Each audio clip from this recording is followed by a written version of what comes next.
Here in just a second. We might have missed some of that, Charlie. Well, I apologize. Well, you're okay. Do you think we're good now? Yeah, we are good now. Okay. Well, we're going to go through some seniors here for the band. Ben Beiske is the son of Matt and Kelly Beiske. He's been a member of the marching band for 4 years. His favorite marching band memory is being Elvis in a marching band show his 8th grade year. Ben Beiske. Addie Chickering. Addie Chickering is the daughter of Gayleen and Clay Chickering. Addie has been in the band for 1 year, and her future plans are to attend Drake University, majoring in psychology and law, politics, and society. Addie Chickering. Camelia Solario Juarez. Camelia is the daughter of Patricia Juarez Ramirez and Salvador Solario. She has participated in band for all 3 years of middle school and all 4 years of high school. Camelia's favorite memory is winning the Band Olympics with the percussion section her freshman year. She was phenomenal last night. Camelia Solorio Juarez. And now we turn our attention to the cross-country team. We'll go with Lily Denton. Lily is the daughter of Ross and Stephanie Denton. She has participated in cross-country for 2 years. She plans on continuing her cross-country and track careers at a yet-to-be-decided college while studying kinesiology. Lily Denton. You're having a hard time pronouncing it. She's going to study it. I know it. SEC in her future, we shall see. Oh, there we go. Hey, I tell you what, I'll read this one. Yep. You read the next one. Alex Dawson is next. Alex is the son of Crystal and Dan Dawson. He has participated in 4 years of cross-country. His future plans are to attend Iowa State to study business analytics. Alex Dawson. That's a great quarter zip his dad has on, by the way, too. Brady Smith. Brady is the son of Allison Smith and the late Jason Smith, our good buddy. He has participated in cross-country for 4 years. His future plans are to major in mechanical engineering at Iowa State, and he is a longtime St. Albert sports fan, producer, cameraman, and announcer, Brady Smith. We'll go to the dance team next. Rachel Thompson. Rachel is the daughter of Pat and Sarah Thompson. She's been on the dance team for 3 years, and her future plans are to major in interior design at Iowa State. Rachel Thompson. Both of Rachel's parents are St. Albert grads. Rachel is a quiet young lady, and she's taken on a leadership role in the dance team. It's just been absolutely fantastic to see. Now to your football seniors. And this turnaround story where the Falcons have been about, I've got it in front of me somewhere here, Chad. I think I lost it, but nope. Is it in your pocket? Well, we're going to go for it here in just a second. Cohen Hamilton is the son of Brian and Leah Hamilton. He has played 4 years of varsity football. He's also a heck of a wrestler. School play, maybe too. His favorite memory is the locker room after winning games this year. Cohen Hamilton. Our next senior is Kyle Irwin. Kyle is the son of Brenda and Jason Irwin, both very faithful and committed St. Albert employees. Do a great job for everybody up on the hill. Kyle has played 4 years of varsity football. His future plans are to study exercise science and play either football or soccer at an undecided school. Kyle Irwin. And he's good enough to do either. And the final senior on this turnaround story, Falcons have won 11 games the last 4 years, 5 of them this year. Sawyer Sheffield, number 66, is the son of Matt and Wendy Sheffield. He has played 4 years of varsity football and played some other sports too.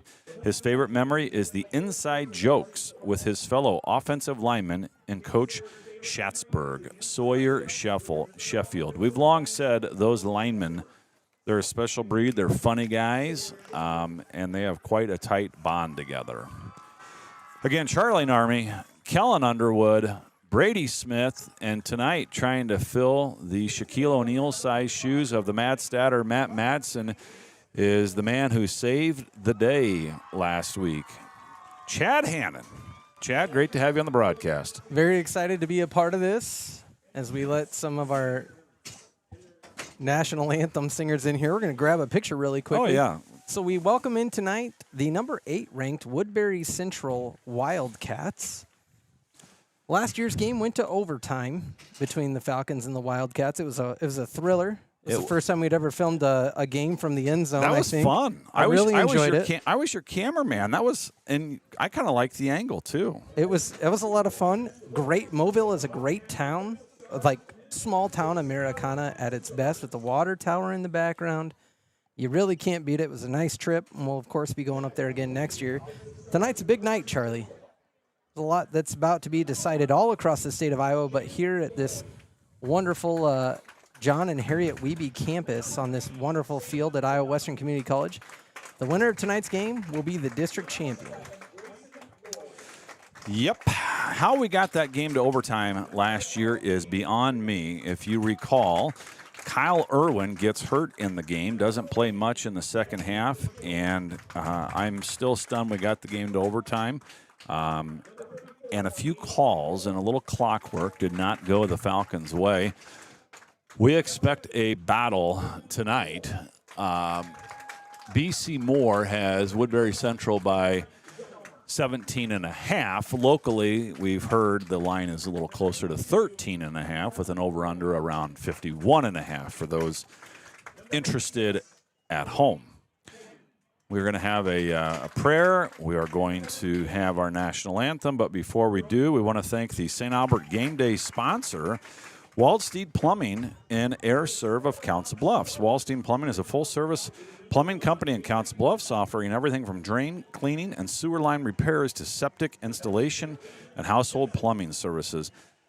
Here's the deal. They can do it all. If you need a little plumbing, call Waldstein Plumbing at 712-308-1500. 712-308-1500. Would also like to take an opportunity to thank those that sponsor programming here at StAlbertSportsFan.com. Armor Insurance, Joe Narmi, Attorney at Law, EPCO, ABC Electric, Aligned Chiropractic, IMS Investor Solutions, Teresa Martin and NP Dodge, McMullen Ford, Availabank, Glass Doctor, Country House Residence, Tap Hydration, Telpner Peterson Law Firm, Kading Law Offices, Kelly's Carpet and Furniture of Council Bluffs, Valley View Village, and the Hanson House. As always, we appreciate our sponsors. We appreciate our listeners. And, of course, we're going to hit you with my usual disclaimer. Charlie and I don't get to call a lot of games together, but, of course, this broadcast is entirely produced and distributed by StAlbertSportsFan.com. We are in no way, shape, or form affiliated with St. Albert Catholic Schools, the Des Moines Diocese, or the Vatican. If you have any concerns about tonight's broadcast, please feel free to contact StAlbertSportsFan.com owner and operator, J. Joseph Narmi. Chad, that might be my favorite part of your broadcast. It is unfortunately proven to be needed at times. Well, we're going to take a little quick break here, but we'll be back here after the prayer and national anthem for what should be a fantastic ball game. We're going to leave the microphones on, I believe, for this. We'll see if you can hear our pregame prayer and national anthem. You'll have Kaylee Owens and Addison Chickarine, St. Albert seniors, on the cheer team. In the name of the Father, the Son, and the Holy Spirit. Amen. Father in heaven, we ask your blessing on the game we are about to play. Please give each one of us the courage to play this game in a manner which by our words and actions is pleasing to you. We ask you, Father, to bless each one of us, especially the players, coaches, officials, and parents. Amen. In the name of the Father, Son, Holy Spirit.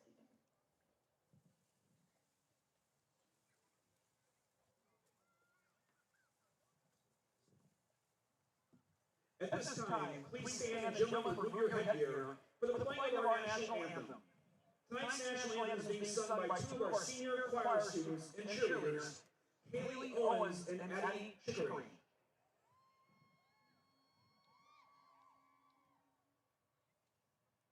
Oh, say, can you see by the dawn's early light what so proudly we hailed at the twilight's last gleam, whose broad stripes and bright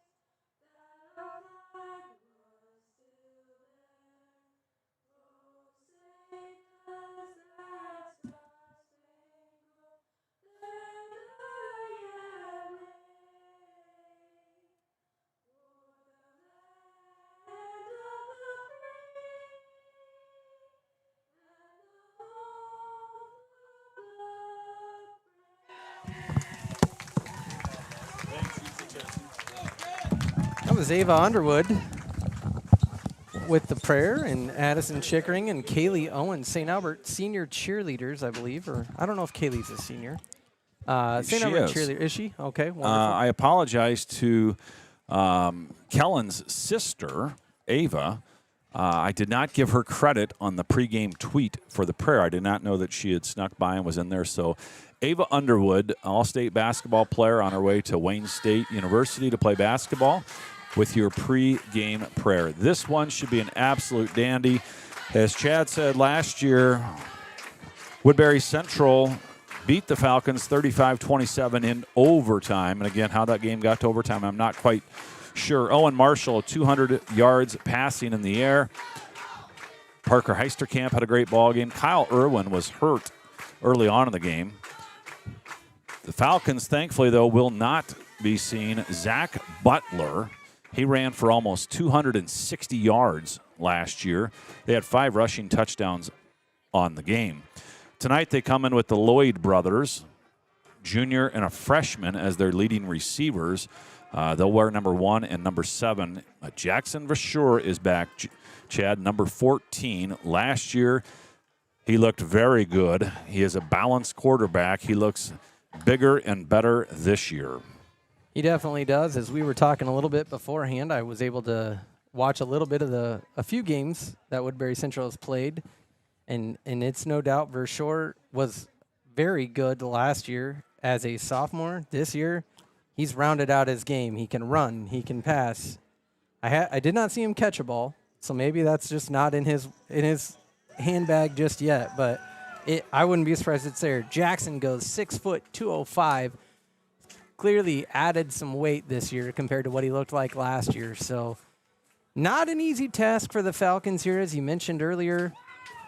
BC Moore looks at this at about 17 and a half. Falcons coach Donnie Woods was on a KMA interview earlier today where he made a great point.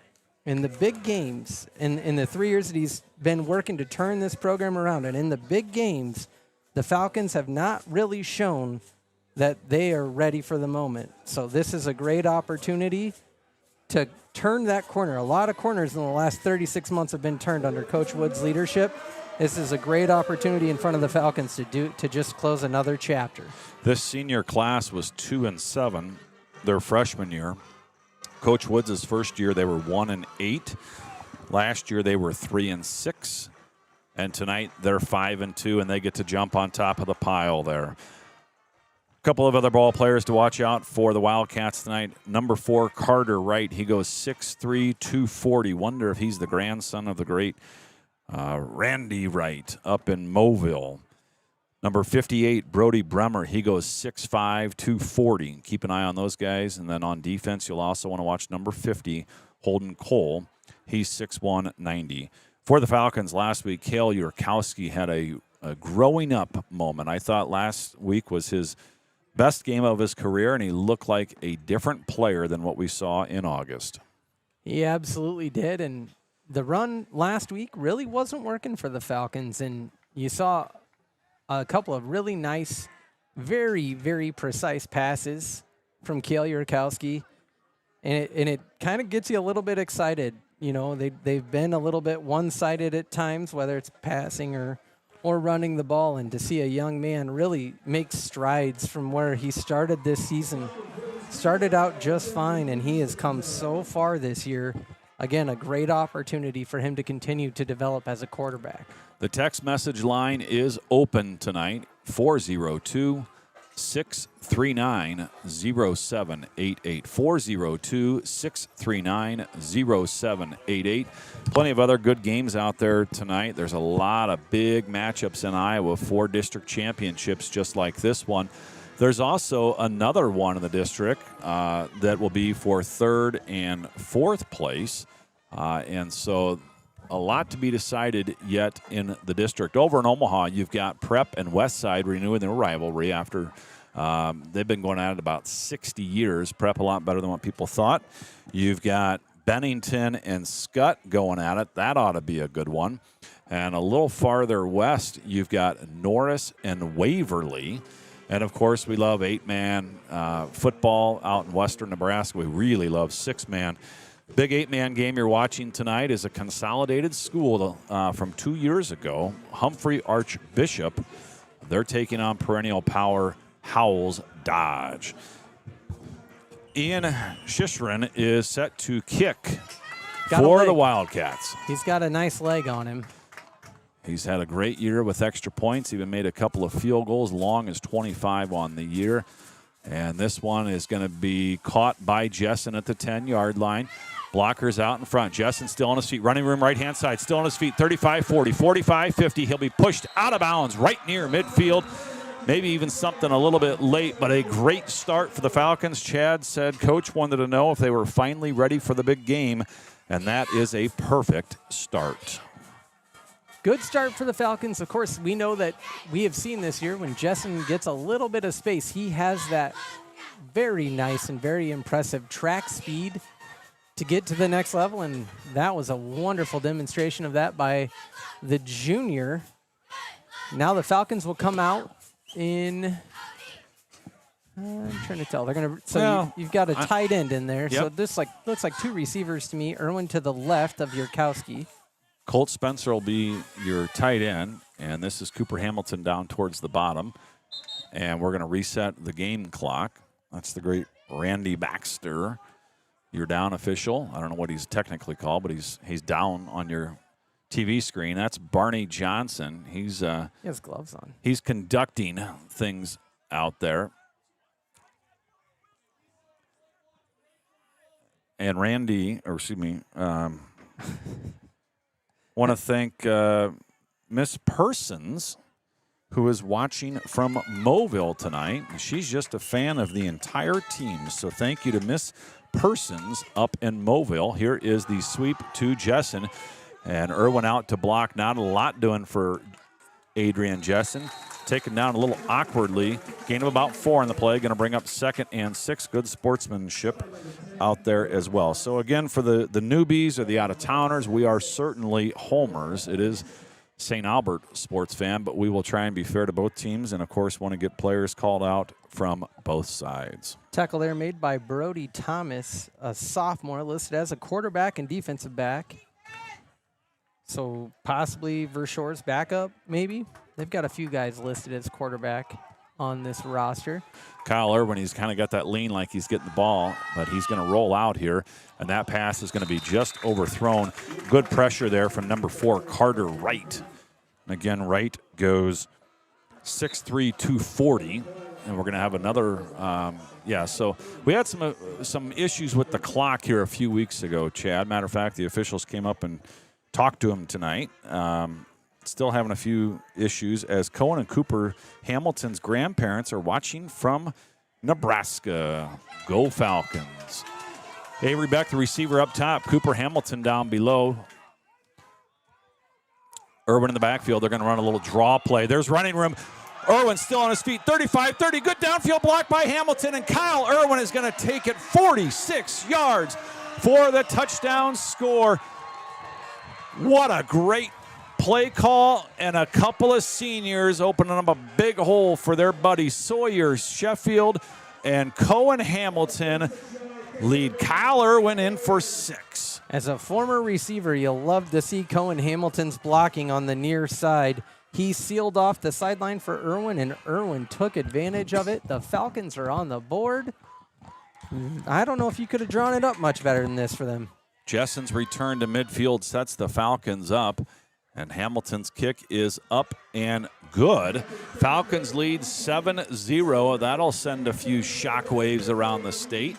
And speaking of around the state tonight, my sister-in-law, Michaela Loveland, Michaela Kroll-Loveland, 99 grad, watching from Iowa City tonight, going to see the Hawks play tomorrow. So thank you to the Lovelands for checking in. Go Hawks. Big day in the house, I heard. perhaps? No? In my house? Yes. Well, No? Chad, they're always big. Every day is a big day? When you live with my wife, I mean, Okay. you're just the luckiest man alive. Well, I'll leave it at this. If today is your birthday, happy birthday from those of us at StAlbertSportsFan.com. Oh, we hope that's you have right. a wonderful day. My lovely bride, Miss Melissa, turns 29 today. So happy birthday, dear. She might even be watching. 29, I figured 27. Well, I always like to end in a 9 before that next decade. Good call. She might actually even be here tonight. We've got a little senior night action at halftime, and we've got Grand Central Station going on behind us. Yes, we do. It's kind of like when your kids are off at school. You don't even really want to know. We are in the middle booth. If you have been to the Weeby Sports Complex, we've got the St. Albert coaches to our right and the clock and PA group over to our left.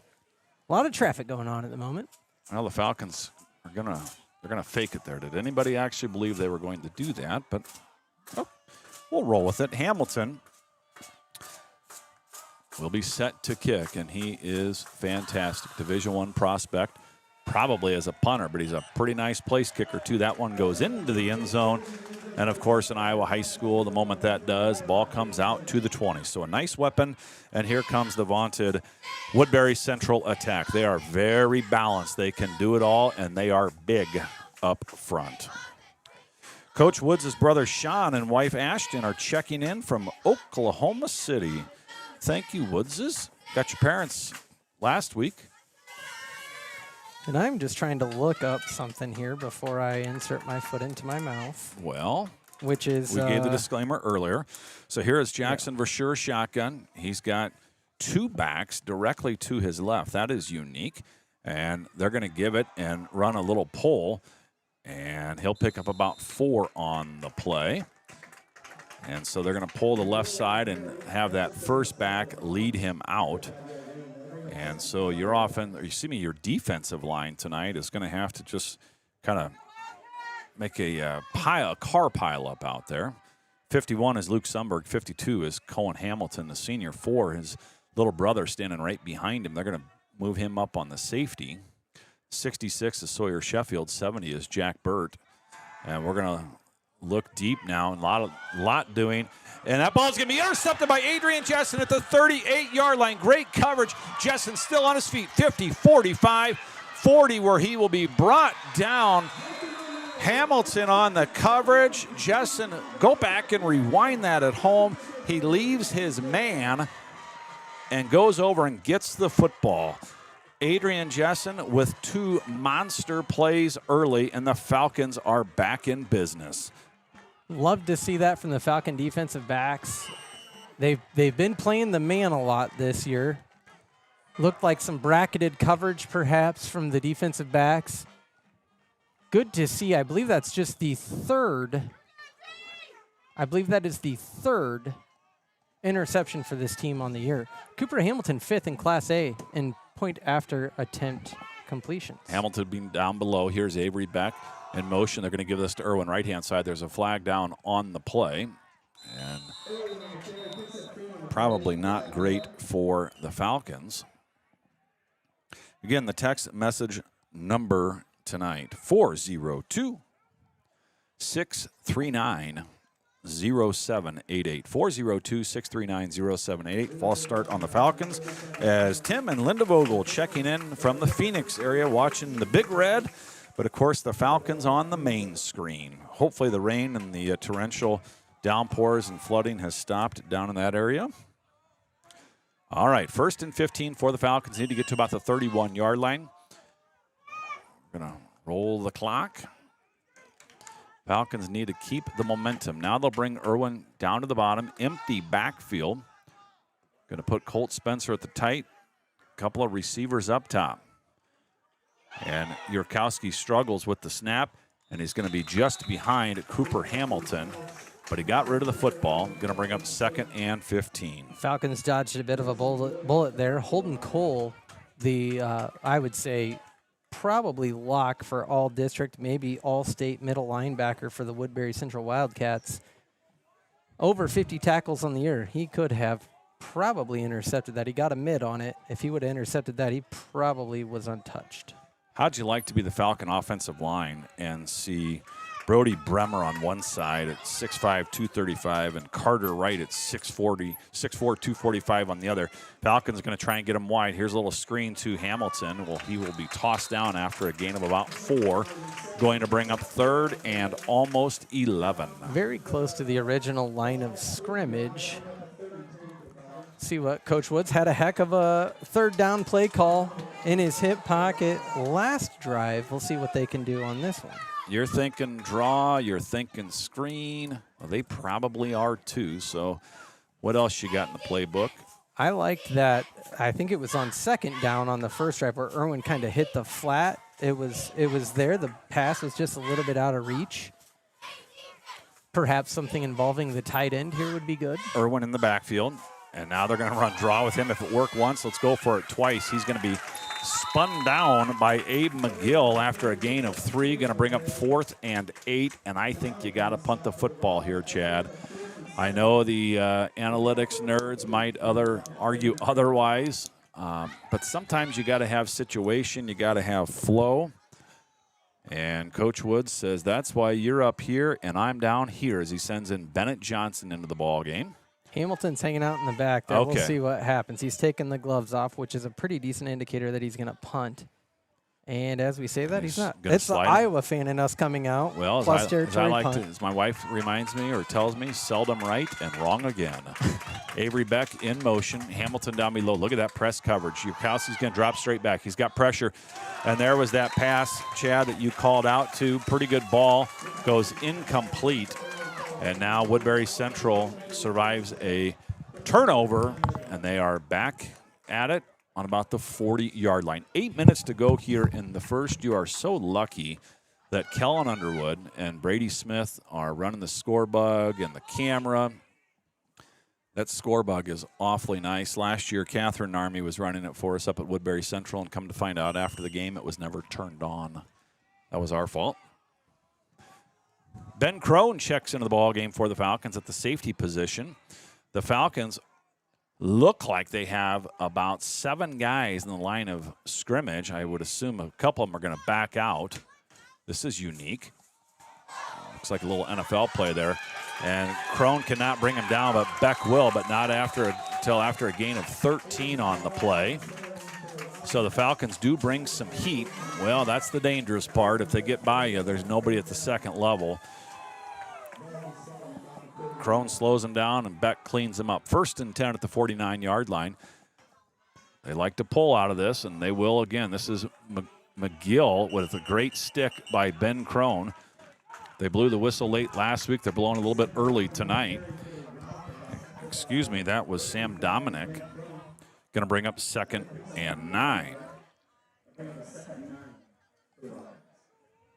I had a cousin, Abe McGargle, who wore 34, and he was a halfback for Farragut. So when I see Abe McGill, I hope I don't get it confused later. Twin receivers up top, and this is McGill, left-hand side. Look at Cohen Hamilton. He does not make the play, but he stretches it out, and a host of Falcons come in. And there is a man down at mid area of the field at the 45-yard line. He's going to be helped up by his teammates, and that's Callan Lloyd. The sophomore will come out of the game here. Good-sized young man. He'll be replaced by number 66, Maverick Joy, a freshman.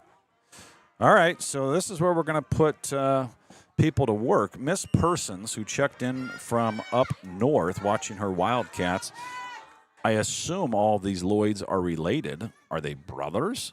Which ones? We'd kind of like to know. 3rd and about 6. 2 backs with for sure. Need to get just past the 40-yard line. Bashir is going to look up top, and the Falcons read it beautifully. Kyle Irwin sheds his man, makes the tackle. Gain of about 3 on the play. I think they're going to be going for it. It'll be 4th and 3. As 1997 grad Nick Finken, our beloved athletic trainer, took a look at Callan Lloyd, and he's now back in the game, and the Wildcats are going for it. 4th and 3. Big play early in the ballgame. The Falcons just unsuccessful, but they successfully do not jump here. And now they're going to look over to the sidelines. 2 coaches. One's a decoy, putting the plays in. Last week we saw a couple of students doing it. Here's Vashur, left-hand side. He's a great runner. It's going to be really close. Depends upon the spot. I think he might be short by half a football. Depends upon the spot.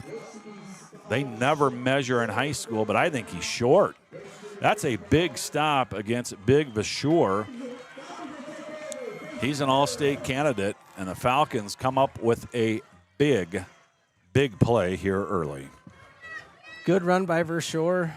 Just a little short. Falcon interior line held strong there, led by Jack Burt, Luke Sundberg, and Sawyer Sheffield. Miss Persons, thank you so much. She tells us that Jaden and Grayson, number 1 and number 7, the receivers, they're brothers, and Kaylin is a cousin. Falcons go trips down below, spread them out, and here's Irwin up the middle. He's going to cut one out right-hand side. He was able to get to the edge against a few other teams. He's not going to get there tonight against Woodbury. No gain on the play, going to bring up 2nd and 10. Stop me if you've heard this before, but that's Carter Wright on the tackle. He will flip sides of where he'll line up on the defensive end position there. You'll see him every now and then on the near side, and then the next drive he'll be over on the far side as well. If anybody has one of my kids at the ball game, can you send them up with a couple of waters? I forgot my water, Chad. I have a water here. No, we're okay. Shotgun formation. Yurkowski's going to drop straight back, and he's going to throw the deep ball. This is to Justin, just incomplete. Justin kind of came in there. There is a flag down on the play. But speaking of Cale Yurkowski, much love from his cousin Hank. Uncle Justin and Aunt Joni checking in from Woodland Park, Colorado tonight.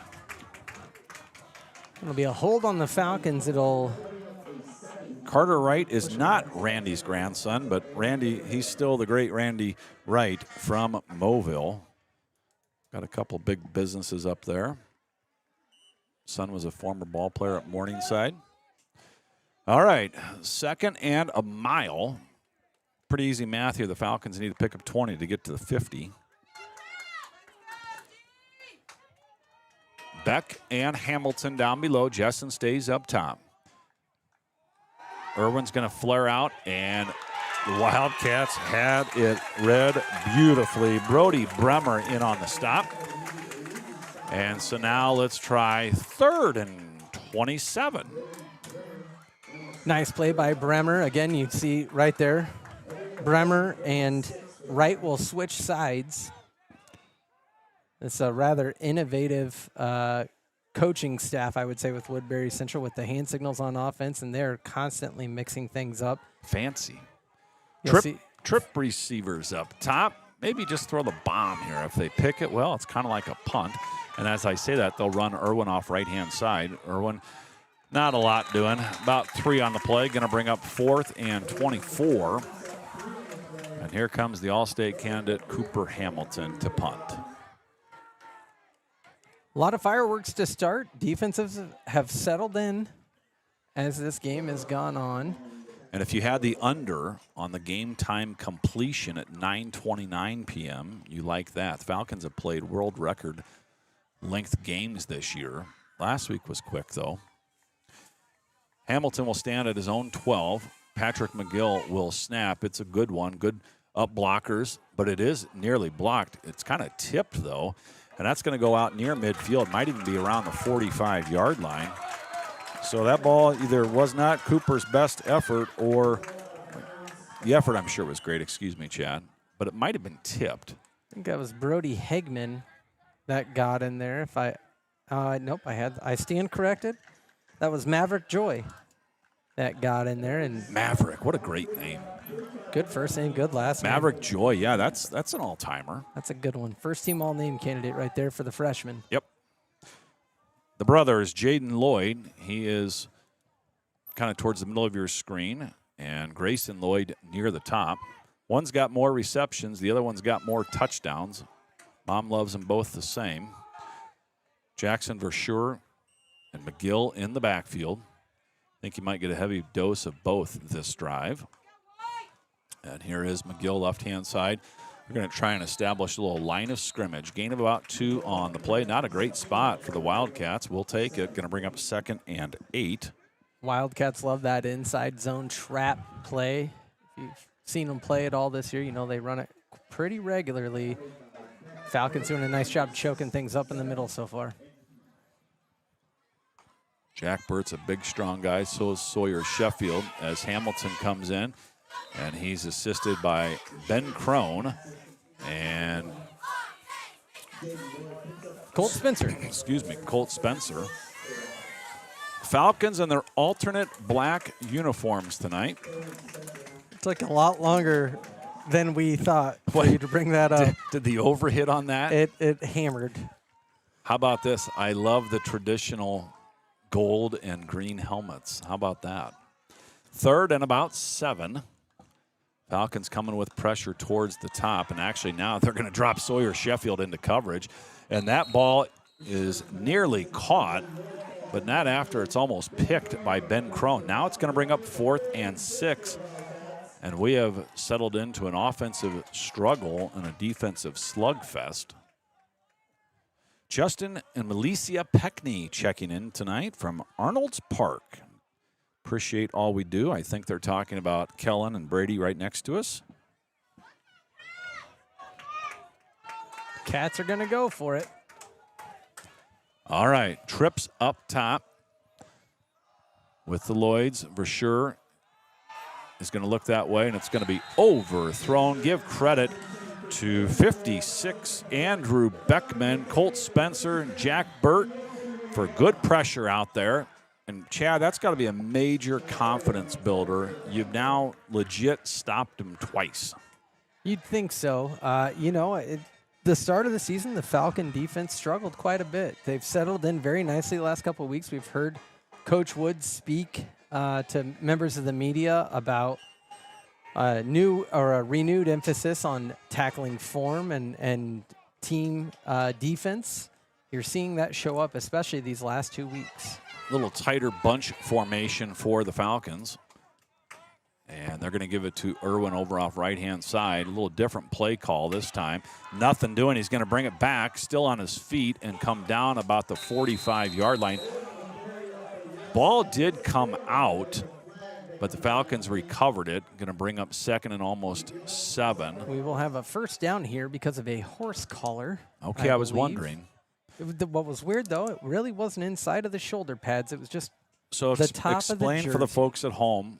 There will be no flag. There was no flag. I wasn't sure if that was.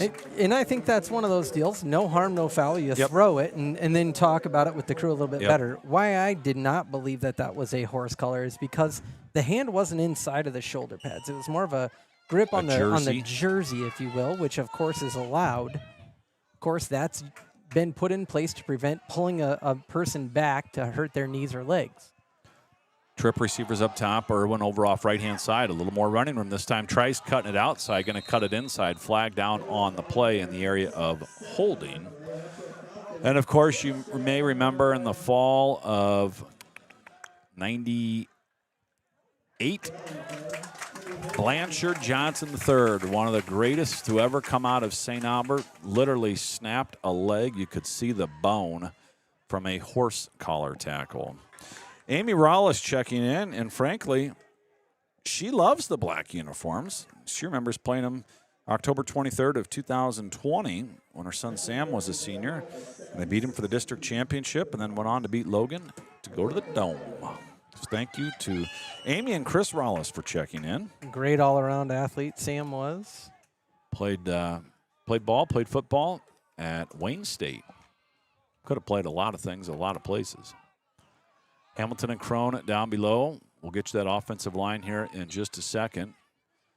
These little specialty guys, they always get their names called. We love the big guys in the middle, too. Coach Woods is going to take a timeout. Offense gets the timeouts in the first half. Defense usually gets them in the second half. Chad, I like that. Falcons have been a little unsettled here lately. As we give one more shout out before you get to a few sponsors. Sawyer Sheffield's Grammy Ruth and Papa Monty Sheffield tuning in from Kearney, Nebraska. Stay tough, Falcons. Thank you, Grandma Grammy, Ruth, and Papa Monty. You know, let's jump to some scores, actually, Charlie, yeah, if you let's don't mind. Let's do. Of course, these are going to be early. Most games in Iowa start at the 7 o'clock hour. So Shenandoah, in a bit of a surprise, leads Tri-Center in the second quarter, 6-0.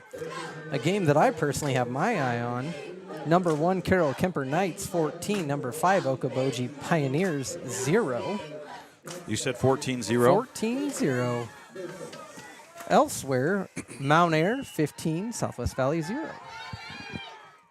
Shotgun formation, 2nd and 15. And Yurkowski's going to turn and wing this to Ben Crone. Crone had it, but a fantastic play by Brody Thomas. Swats it out. And that's going to bring up 3rd and 16. Want to thank Sarah Yurkowski for checking in. That's her son, the quarterback.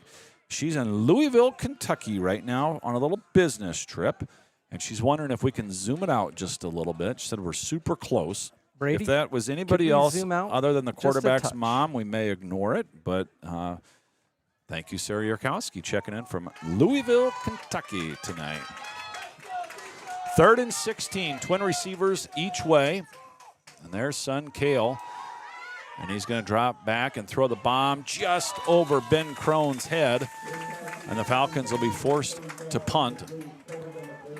I would imagine some adjustments were probably made after the last punt to make sure they're sealing off a nice pocket for the punter.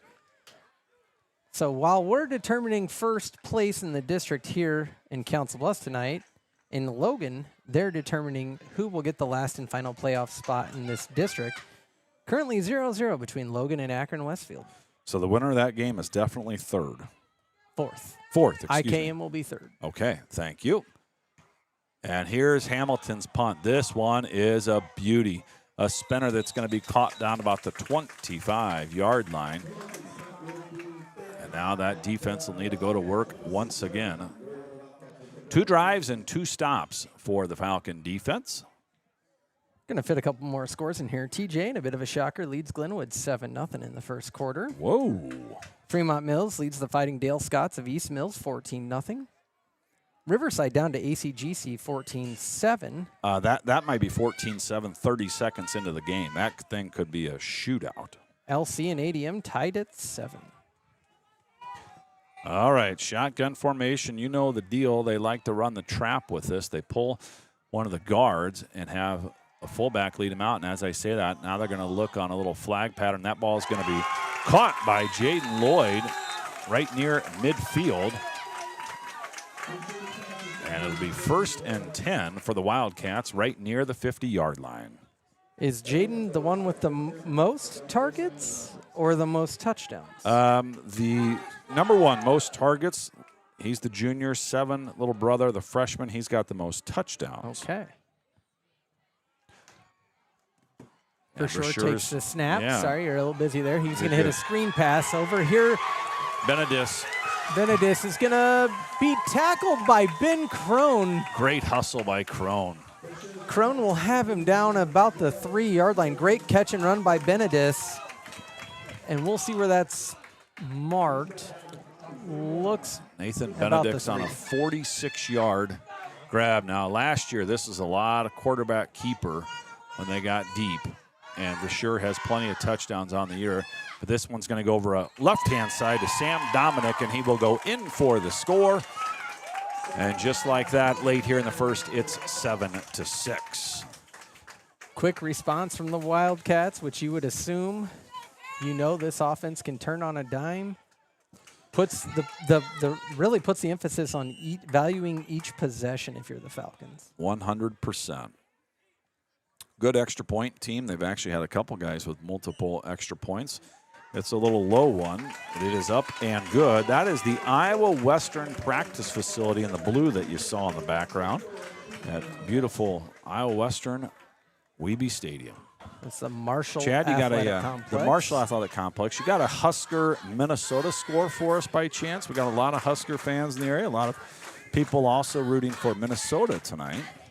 You can put me in that category. It's currently 0-0 with 6:42 to go here in the first quarter.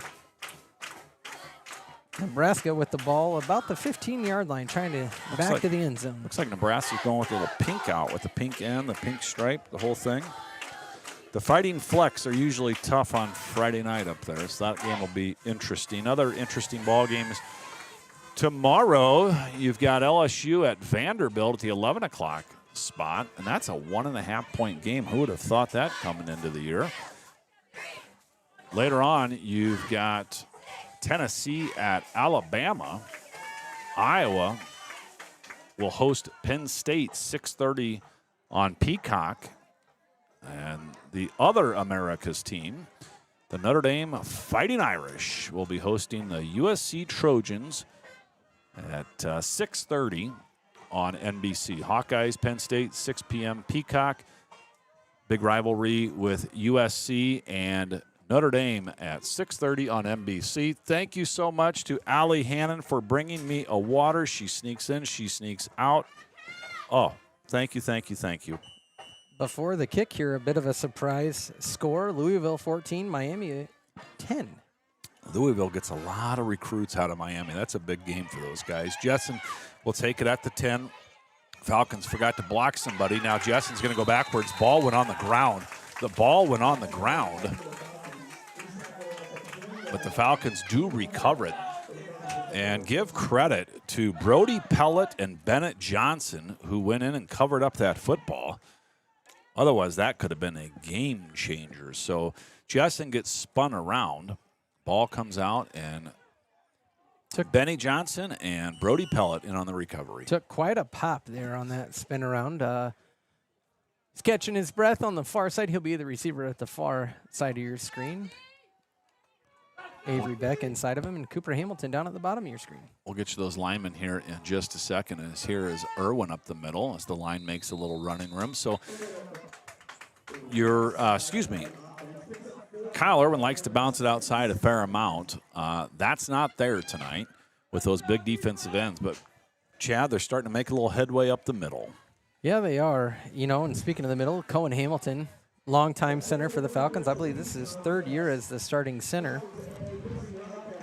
On each side of him, Sawyer Sheffield and Andrew Beckman, and then your tackles will be Luke Sundberg and Jackson Burt. You also see Cole Noon and Andrew Tamayo in there a fair amount as well. And Colt Spencer playing tight end for the Falcons. The line is much improved. Again, the text message number tonight is 402-639-0788. 402-639-0788 as Nick Finken works on Adrian Jessen. Looks like he might just be taping him up after just a little carpet burn, as your son is going to collect the water bottle. He's one of my favorite guys to watch every Friday, Chad. He's a worker. He's one of those guys that when he hustles, it just looks like a lot of activity. But he really enjoys it, and we really want to thank the coaching staff for giving him a repeat opportunity to be a part of the team as a water boy. LC and ADL Adem 7-all after one. Shout out to the Wildcat cheerleaders about 20 feet from us. They're throwing her up in the air, and she's doing handstands and all kinds of good stuff. They brought a big crowd tonight. Again, Woodbury Central is about 20 miles directly east of Sioux City. And they're a proud bunch, as they should be. They're going to put Irwin in motion. They're going to throw it his way. And Irwin is going to just be picked up and driven down after a gain of about 4 on the play. And that's going to bring up 3rd and short. Interesting play call here. That tackle by Holden Cole, it was apologies for the reaction on that. That was a heck of a stick. Baseball score for you, Charlie. My team's no longer in it, so I don't really care that much. But the Blue Jays lead the Mariners 2-1 in the bottom of the 7th. That series all knotted up at 2. A best of 7. All right, World Series starts a week from tonight, but of course you'll be watching the Falcons. Falcons got away with a false start, and the ball's on the ground. Either way, the Falcons are not going to have the first down. Excuse me, the ball was not on the ground, but no gain on the play. And Hamilton will stay out to punt, where he will stand about his own 15-yard line. Some Getting a couple scores. phone calls, just FYI. If you're calling, we can't take it. We kind of have a headset on right now, but shoot us a text. We'd love to know who you are. Some scores turned in by our trusty, I still consider the executive producer, Alexis Narmi, off at college. Fremont Mills up She's 20-0. going to have Fremont Mills Yep. leads who? 20-0? East Mills. And this punt is going to bounce at about the 40-yard line. And again, you're thinking, well, why not catch it? Well, he's probably wanting to catch it, but they're 16 years old. They don't have it all figured out yet. And when you're out in the middle of that field and you look up to the sky, it is pitch black, and it's not always easy to see the football. Falcons will take it, though, as the Wildcats will take over at their own 37-yard line. Early on here in the second, 10:28 remaining. Of course, at halftime, we'll have senior night for tennis, cheer, and might just be tennis and cheer. All right. Then, of course, we'll have the dance team after that. We're sure in the backfield with McGill. McGill will come out. Falcons come with pressure, and the Shore comes out of the pocket, and that pass is complete to Sam Dominic. Gain of about 17 on the play. Going to bring up 1st and 10. As former St. Albert sports fan owner and middle school football coach, Owen Bergen checking in tonight. He wants to give a special shout out to Coach Gorman. Sarge had a little hand surgery. He's sure he's checking in tonight, but knows he probably can't text. So thank you, Owen. Thank you to Chuck Gorman. Here's a little trap play left-hand side. Had it blocked beautifully. Crone can't quite get there. He's finally going to be spun down by 22, Micah Hutchinson. First time we've called his name tonight. And now the Falcons are on their heels. 1st and 10 for the Wildcats at the 34.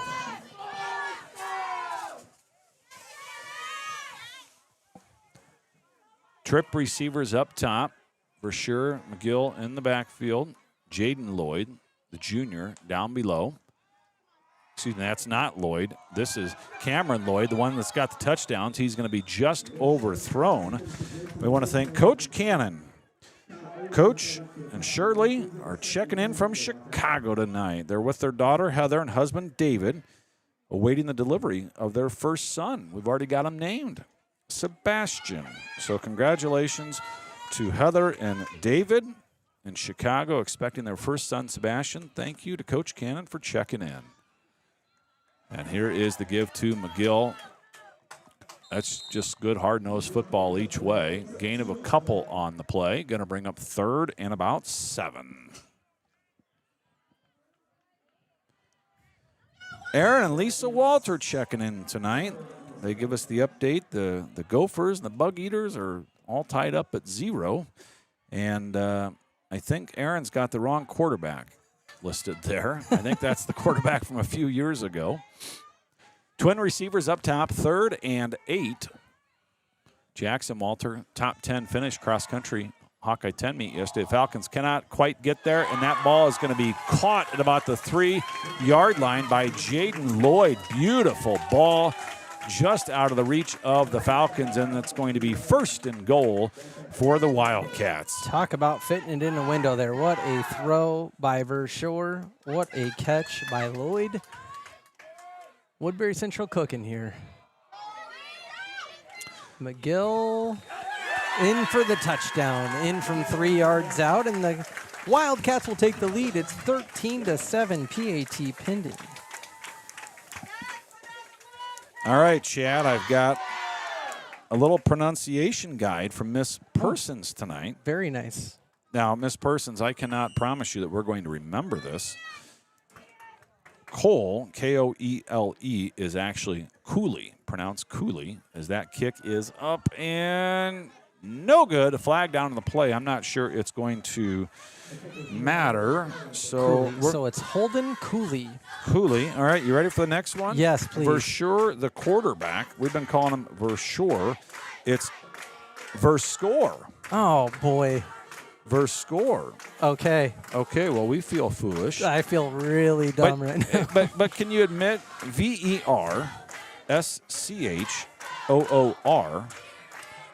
I think that's a good mistake on our part. Yeah, an honest mistake. I'll say that. Verschoor. All right.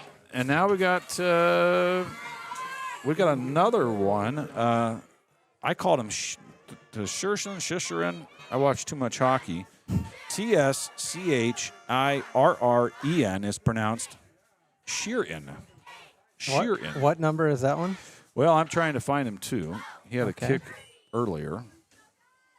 Don't worry, Falcon fans. We're going to give plenty of love here in just a minute. But it's Sheerin. As they get the extra point. The two-pointer is up and good. And just like that, it's 15-7 with 8:55 to go here in the first. Number 17. Sheerin.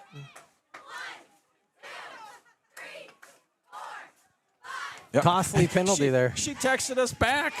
This gal's incredible. You are doing a phenomenal job. We really appreciate it. We may hire you next year, and you should know that we pay absolutely nothing. I am still waiting on that first check. ACGC up big over Riverside, 20-7, 11:53 to go in the second. Wow, I think that's a little surprising. I think Riverside's the real deal. I think if you go back to my predictions this week, that is about what I thought was going to happen. All right, so the Kevin Bacon 6 or 7 circle, and I always tell my kids, hey, watch your P's and Q's around town, especially if you're wearing a St. Albert uniform. Yep. They look at you a little different, and pretty good chance people know who you are, or there's a connection somehow, some way. Well, there's a connection to this ballgame tonight. Deb Sitzman from Woodbury Central checking in tonight. She wants to thank us very much for all the Woodbury Central fans checking in from Mobile tonight. And she knows Coach Woods, Libby, and family, and loves them, and loves the broadcast. She says, go Cats. Thank you very much for tuning in. We appreciate it. All right, so Woodbury Central fans are fired up. Sheerin to kick. I think I said that correctly. Sheerin to kick.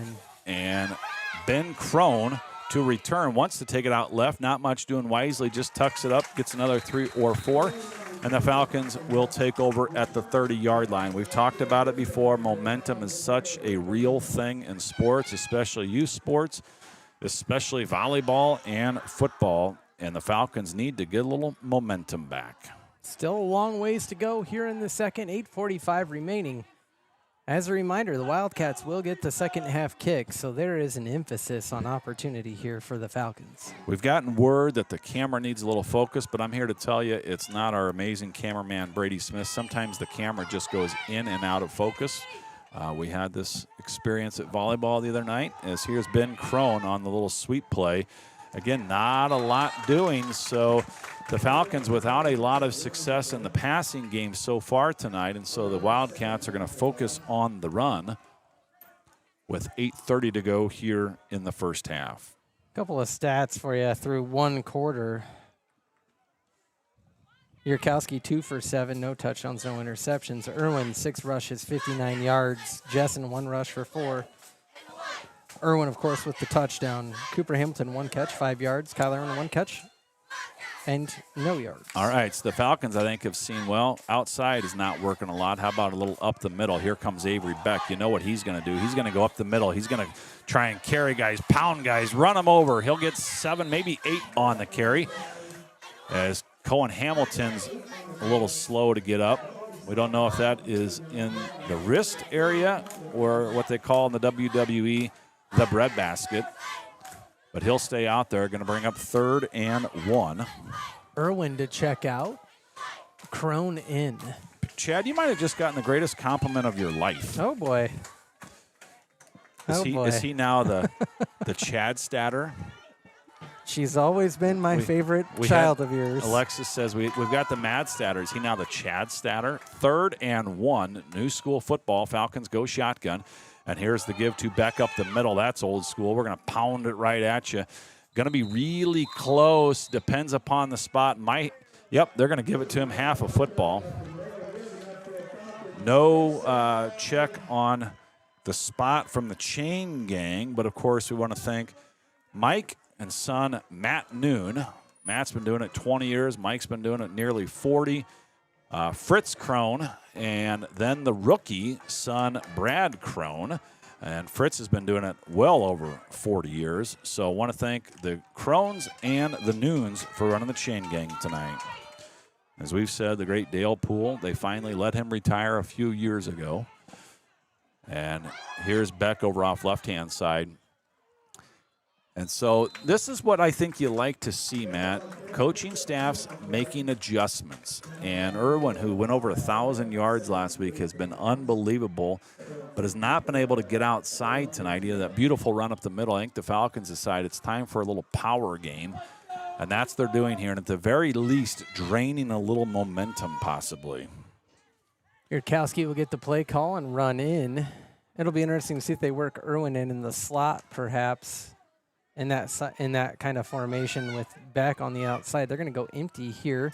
Benny Johnson checks in for the Falcons. He's bottom receiver on the trips towards the bottom. And Yurkowski's going to look this way and throw one over the middle. And there is going to be a flag on the play as Ben Crone was held up. And so the Falcons will take it. The Woodbury Central fans don't like it. We love it. Cohen Hamilton still nursing something. I don't know if that's a wrist, a jammed finger. But he's a wrestler. So you know he's just tougher than nails. End of the first quarter. Trainer leads Missouri Valley 28-0, and what I do not anticipate will be a very close game. What score was that? 28-0 in the first quarter. Who was it? Trainer and Mo Valley. Sounds like a Nebraska Class A football score. 28-0 after one. One receiver up top, one below. And they're going to have Colt Spencer now in kind of that little H-back position. They're going to lead out with him, and here comes a reverse with Jessen. It was almost too quick to be effective, but Jessen turns the corner. Jessen's still on his feet. Look at Sawyer Sheffield with the downfield blocking. Falcons might have gotten away with a hold, but we will take it. Chad, I thought the reverse was a little too quick, but Jessen turns the corner, and it's 1st and 10 for the Falcons at the 22. If you are a Falcon fan, I think you just count your blessings and realize you've been rewarded for going to Mass this afternoon. I think they got away with a few on that one. A false start and a couple of holdings, perhaps. Want to thank J.C. Stratton for checking in. She's a Woodbury Central grad, but she's married to the great lineman from St. Albert, Trey Bowman. J.C. Stratton teaches at St. Albert now. It's 4th grade. And, of course, she's the JV coach for the Saints basketball team. Here's Kyle Irwin, left-hand side, a little juke jive. He'll get 6, going to bring up 2nd and 4. My mind's blown. Did not know that she is a Woodbury Central alum. I did not know that. Wow. We were in Okoboji one time for family vacation. Of course, went to go play a little putt-putt. Well, here comes Trey. So it makes a little more sense. They were up in the area. I think the Saints JV went undefeated last year. I would venture a guess that they did not have a close game. I think they had one close game, and I don't remember Coach Stratton being very pleased. 2nd and 4. And this is going to be Yurkowski rolling out. He's going to find Avery Beck, who's going to try and run a man over, but give Lloyd credit. He'll hold him up just long enough. Gain of a couple on the play. Going to bring up 4th and 3. So now you got to, 3rd and 3. I was going to say, points are at a premium. Falcons have a good one in Cooper Hamilton, but this may be 4-down territory. I think with as explosive as the Wildcat offense is, it has to be 4-down territory. Mom's always looking out for their daughters. That was Jill Stratton, JC's mom, checking in. And now Woodbury's going to adjust some things. Beck is wide open in the slot, and they're going to throw a little fade pattern to Hamilton. And Hamilton a little slow to get up, so I don't know if that was the pattern or the ball, but you got a great view of it there. Going to bring up 4th and 3, and here comes Patrick McGill, 77th. The Falcons are going to kick it, and so the ball's on the 17th. This will be a 34-yard field goal. Always add 17 to wherever the ball is.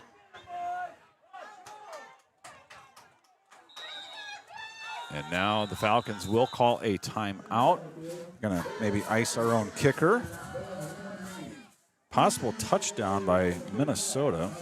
Chad, is it fair to say, as an Iowa fan, it might be the only time all year long that you root for Minnesota? It is fair to say. That and when they play Wisconsin. Okay. I don't care for Minnesota. I definitely don't care for Wisconsin or Nebraska. Wisconsin, a 27-point underdog tomorrow against Ohio State, for those that are into such things. Take the Buckeyes. The Holy War tomorrow night. Is that late? Yes, of course. We're out in Utah as BYU takes on Utah. That should be a fantastic game. I think Utah is the real deal. Couple of scores for you as this loads. Louisville up 14-10 over Miami at the half. Clarinda leads Woodward Granger 13-0. Mount Air up 29-0 over Southwest Valley. Kemper up big over Okoboji 20-0. ACGC running it up on Riverside in the category of the things that you hate to see. 34-7. Second quarter. ADM up 10-7 over Lewis Central. Tri-Center rebounds 15-6 over Shenandoah, and I'll hand it over to Charlie. 4th and 3. Twin receivers up top. Irwin joins Yurkowski in the backfield. Yurkowski's going to look up top, nothing doing, and now he's going to, we can't see it. Don't know if it's complete or not. I think he's going to be short either way. Irwin says yes. Randy Mr. Baxter says no. Yeah, perhaps. So that's a turnover on downs. We still don't, it must be a catch if they're staying there. But he is short of the first down marker, and the Wildcats get a stop. And so one more connection here. J.C. Stratton's sister is the assistant cheer coach at Woodbury Central, and they really appreciate that we threw out a shout-out to the cheer team, and we didn't even know the connection. Full of spirit, doing a great job. Falcons need a little spirit right here. A score before the half for Woodbury Central would be massive.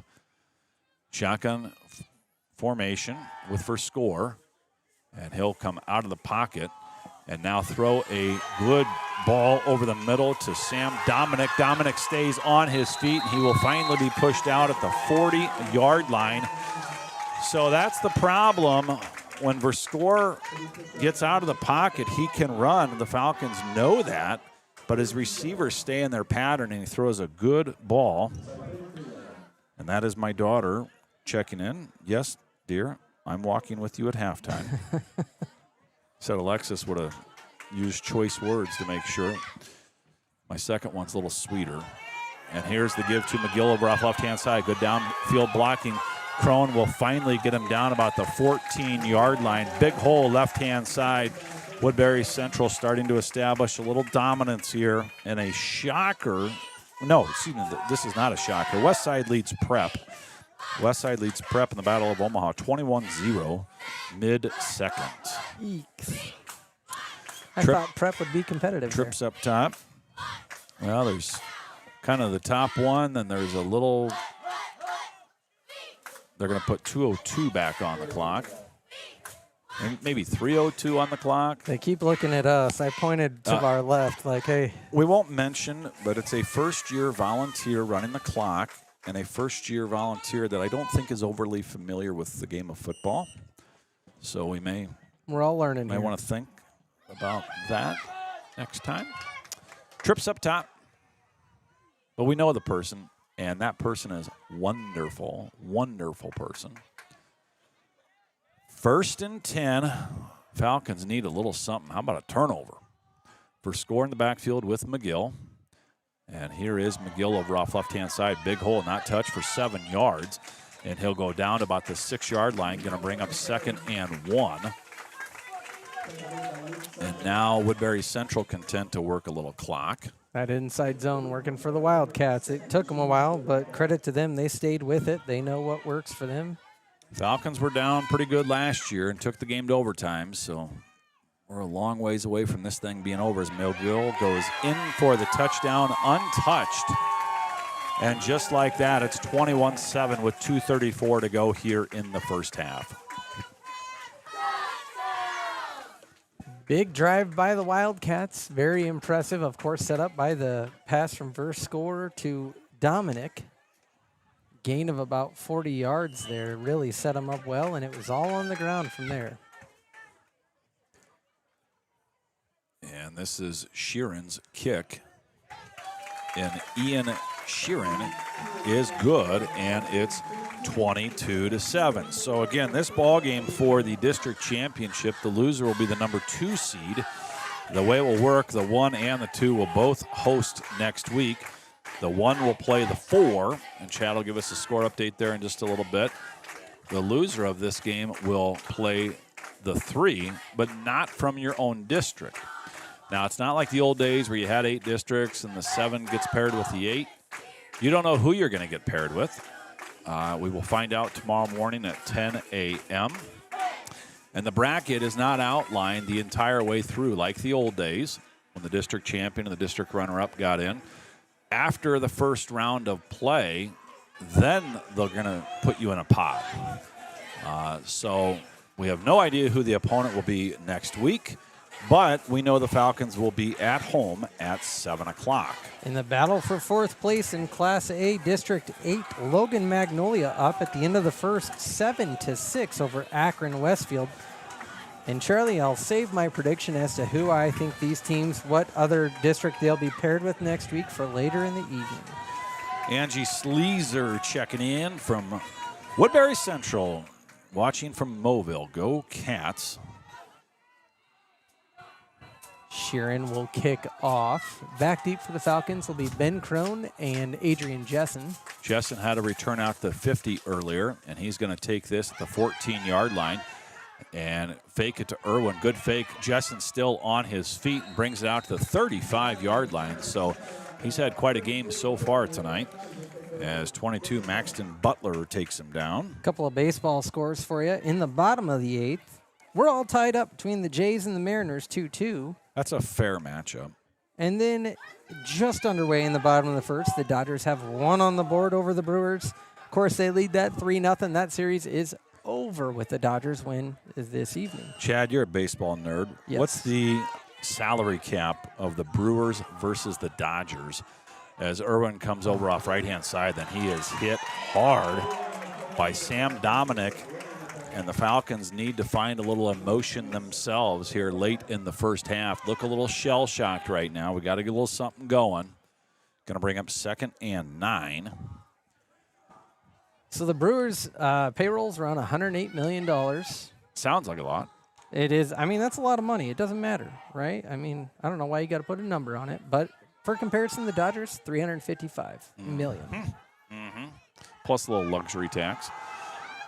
Hamilton now going to look, that's Yurkowski looking for Hamilton. Pass is going to go incomplete. Going to bring up 3rd and 9. No matter what, the league and the government will get their share of that $355 million. Minnesota leads Nebraska 7-3 with 11:52 to go in the second quarter. Kale's got to just settle her down just a little bit. He had a great ball game last week, but a lot of that's going to come with the offensive line and the protection. Randy Wright's son, Matt, is the assistant coach. Well, that's good to know. 3rd and 9.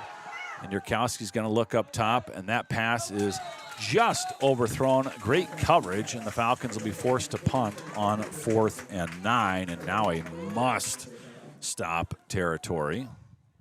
Coverage for the Wildcats from Verscore and Grayson Lloyd. Okay. I am going to jet right at halftime. I don't want my nervous daughter to get extra nervous, so I'm going to head down there to do a little walking for my senior. Not meant as an insult, but if this was Alexis, you would have had multiple calendar reminders. Oh, you sound like, I was going to say, yeah. She would have mapped out the walk time. And Hamilton's kick is end over end. It'll be caught at the 28-yard line by Lloyd. Lloyd still on his feet, but a nice job by Cohen Hamilton, and he gets enough jersey, and he gets a couple of penalty flags, and so that return is going to be brought back. That is all effort, and you know what? That is Cohen Hamilton, and if you just want to look up what a Falcon football player looks like, it's a kid like him. He's undersized. He's not the fastest. He's not the most athletic, but, man, he is all heart all night long. 52, senior Cohen Hamilton. A lot like Sawyer Sheffield. And that guy's just full of spirit. Defense offensive line, and he's going to give it all every single night. And Kyle Irwin, the third senior, with a spectacular senior season. Again, as we mentioned last week, first Falcon in 15 years to go over 1,000 yards rushing. Of course, the last Falcon to do that prior, Jake Gentili, the class, was it 1A that year, player of the game? Well, he was the 1A player of the year prior? in 2009 as a junior, and I think that's when he actually got it, so it might be 16 years. He was hurt a little bit his senior year. Went on to play safety at South Dakota State and was a good one. 1st and 10. And Verscore drops straight back all the time in the world. Falcons need to get some pressure. Here's a sidearm pass that's nearly intercepted by Ben Crone. Great play. And that will bring up 2nd and 10. Pass was intended for Grayson Lloyd, and you weren't joking. 16 seconds elapsed on that play. Verscore had a very luxurious amount of time to set up for that. In unrelated games, in Papillion, my son's club soccer team is tied at 1 at half with no subs. Wow. Seems a little late. It is an absolute scam that is club soccer. Who plays club soccer on Friday night? Exactly. Gain of a couple on the play. It's not because I'm football guy. It's because I'm community guy when it comes to high school sports. And to me, it's a community event. So you clean out the calendar on Friday night. And when you think about it, you have the football team, you got the band, you got the cheer, you got the dance. You got the community. You got the community aspect of things. Believe it or not, I was not consulted on whether or not we would be attending that game. But I agree with you. But this is the major problem I have with club soccer in particular. Basketball's probably in the same bucket. They practice on Wednesdays. They play on Sunday mornings. They play on Friday nights. No sense of community. 3rd and 7, gain of a couple on the play. Will the Falcons call a timeout with 27 seconds left? Coach Woods will. And so officially 23 seconds on the clock. So thank you for that soapbox moment, Chad. I'm in agreement with you on that one. Probably going to get some nasty text messages for that one. Falcon fans, where are you? Not that we don't love our friends from Moville, like Chris and Jason still checking in on their way to Iowa City to watch the Hawks. Aunt and uncle of an all-name team member, Maverick Joy. So thank you to Chris and Jason Still on their way to Iowa City checking in. Happy birthday to St. Albert graduate McKenna Shepard. Oh, nice. In the early 20s. I don't remember exactly which one, but in the early 20s today. She, I think, would be 22 or 3 because I think she is a school teacher in North Omaha right now, so she's got to be at least 22 or 3. I think this is her student teaching semester. Of course, wonderful caregiver for my children for many years during the summers. We think of her as the daughter, fortunately, that we never had, but she is wonderful. You've got a daughter. We just Okay, didn't have one. Hey, We I didn't like have your one daughter. early She on just in our brought me a water. relationship. Thank you, Allie. I love you. Thank you. All right, the Falcons cannot quite get there, and this will be Irwin who will catch it at the 30-yard line. Kind of a tough catch, and he'll be brought down hard. No gain on the return. Want to thank Hall of Fame coach Kevin Colgett checking in tonight. Thank you, Coach. Of course, a nice watering hole down the street at Oski's. No free ads. No free ads. Pre or post game. Ashton Gardner, she wants to give a shout out to freshman cheerleader Emmy Guthridge, watching from Moville. So, yeah, cheerleaders do a nice job. All right, so, Chad, you take a knee, you run up. If you're going to take a knee, don't run up the gut. You take a knee, or do you throw it deep? I think if you call a timeout, you're looking to stay aggressive here. Yeah, I think you're probably going to try to complete a pass. However, the Wildcat safety is playing about 20-ish yards deep right now, anticipating that. And they're going to run it right up the middle with Irwin. All right, so Irwin takes it outside, and there's a flag down on the play. So that gain of 8 will be for naught. And we're not quite sure. I don't know if the clock actually ran there. We're not quite sure. But Jimmy and Sherry Springman, the great Jimmy and Sherry Springman, 2 kids graduated from St. Albert. They're Harlan grads themselves, but loyal Council Bluffs members. One of wish Melissa Narmy a happy birthday. And yes, we already mentioned it, but we can't mention it enough, right, Chad? Women love it when you talk about their birthday. I would imagine so. Jim Springman, of course, a wonderful police officer, dedicated his entire career to the people of Council Bluffs. Appreciate that from him. Word is Melissa's amazing husband got her flowers and had him send a day early so she could enjoy them as she woke up on her birthday. That is very thoughtful. Take note, gentlemen. 1st and 20, and here is the give to Irwin up the middle. And that'll be the end of the first half of football. Falcons are going to figure some things out at halftime. I'm going to check out. Chad will drive. Falcons trail 22-7 at the half. And I will mute Charlie's microphone there. Yes, so we did. Okay, that was successful.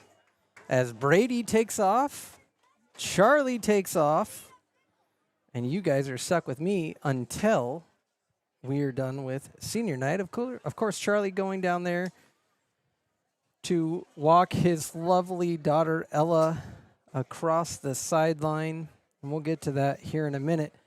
I'll have stats for you later on in the half. But let's go over some scores around the area. Of course, I want to start with that Logan and Akron Westfield score as my screen updates. And there's so many folks here from both Council Bluffs and the Woodbury Central Greater area and Mobile. That cell service is a little touchy today. However, in Logan, it still is 7-6 over Akron Westfield. And I'm going to pull that up here on my tablet so that I can watch it. Elsewhere, you've got Glenwood and TJ locked in a slugfest 7-7. Did not anticipate that at all. Arweva all over Cam at the half, 54-0. Southeast Warren leads Wayne 22-8. Tri-Center leads Shenandoah 15-6. Riverside down 35 to ACGC at the half. It's 42-7 in Guthrie Center or Adair, wherever they play their games. At the half, in Adele, 10, ADM 10, Lewis Central 7. Tri-Center leads Shenandoah 15-6 at the half. Trainer leads Mo Valley 42-0. Now we're going to go to senior night for the cheerleaders. Addie Chickering is the daughter of Gayleen and Clay Chickering. Yep, okay, I'm on the right ones. Lovely. Addie has been a cheerleader for 2 years. Her future plans are to attend Drake University, majoring in psychology and law, politics and society. I feel like I had read that one already. Addie Chickering. Sarah Julian. Sarah is the daughter of Joe and Penny Julian. Sarah has participated in cheer as a manager for 2 years.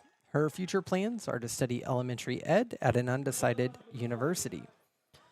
Nyla McCauley. Nyla is the daughter of the late Marcel and Cindy McCauley. Nyla has participated in 2 years of cheerleading. Her future plans are to join the Reaver cheer team here on the campus of Iowa Western Community College and pursue her education in nursing.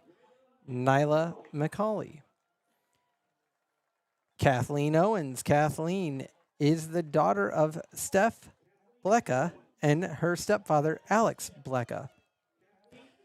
Kathleen has been a cheerleader for 2 years. Her future plans are to pursue an EMT certification at an undecided college. If I may make a suggestion, this lovely campus we're on right now has a phenomenal EMT program, as my brother-in-law, Jordan Pettit, can attest. Kathleen Owens. Caroline Ramirez Montalvo. Caroline is the daughter of Gloria Montalvo and Alfredo Ramirez. Caroline has been a cheerleader for 4 years. Her future plans include attending Olivet Nazarene University in Illinois, where she will double major in zoology and pre-veterinary medicine. Caroline Ramirez Montalvo. Molly Roslanik. Molly is the daughter of Lisa and Mike Roslanik. Molly has been the cheer manager for 1 year, and next year she plans to attend line school and become an aerial lineman, just like her father. Molly Roslanik. Peyton White. Peyton is the daughter of Matt White. Peyton has participated in cheer for 3 years. Her future plans are currently undecided. Peyton White. We'll let Kellen doing a great job on the camera here. He's going to show Peyton, and then we'll jump into our 2 girls tennis players, and we'll wrap up senior night. That's Peyton White on your screen right there.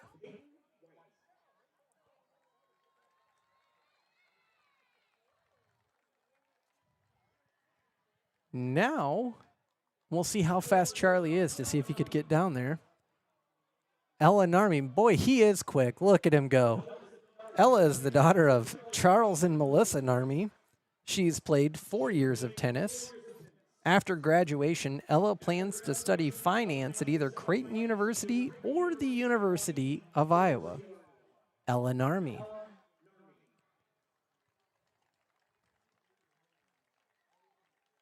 Up next will be Ellie O'Donovan. Ellie is the daughter of Colum and Kim O'Donovan. She is a 4-year member of the tennis team. Ellie plans to attend the University of Iowa to study criminal law and justice. Ellie O'Donovan. And that will do it for our fall senior night activities. Of course, the volleyball team was honored a few weeks back. But that'll do it for the cheer and tennis players. Of course, we handled band, dance, and football, as well as cross country earlier today. And I am working to get this Logan Magnolia game pulled up on my tablet. All right, now we have the dance team. I'm going to hand it off to the dance team. Of course, a couple seniors here. We'll talk about them after the fact, but they are about to get the crowd cheered up, hopefully. I'll turn it over to the dance team.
Of course, that's your award-winning St. Albert dance team. Just one senior this year. That's Rachel Thompson. Of course, she's the daughter of Pat and Sarah Thompson, where she will head off to Iowa State to be a major in interior design.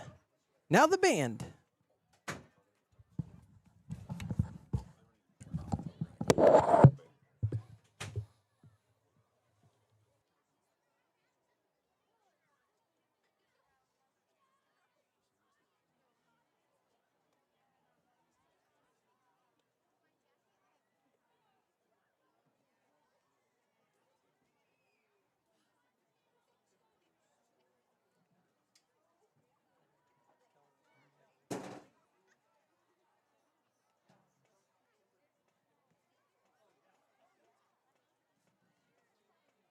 Ladies and gentlemen, this evening we are proud to present the band of St. Albert Catholic in their 2025 show, The Music of Danny Elfman.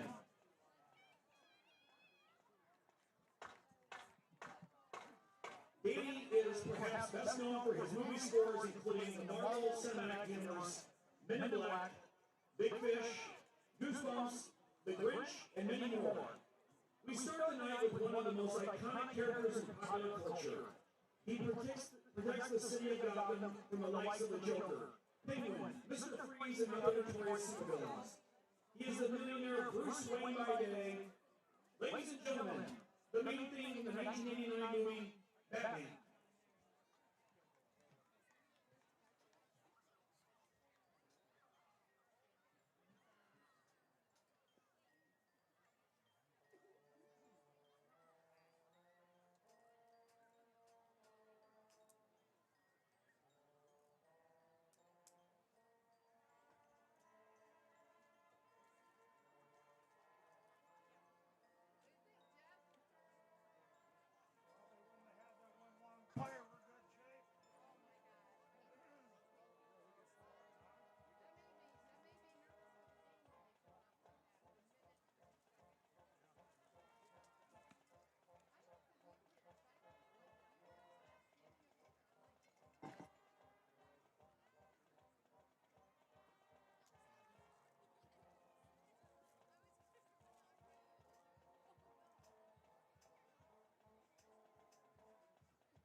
We would like to take a moment to recognize our senior members who provide leadership, experience, and encouragement to all of us.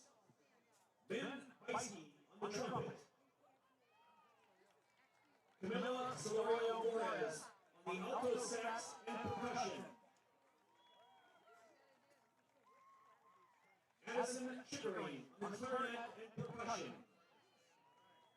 We wish them well as they continue their senior journey and beyond.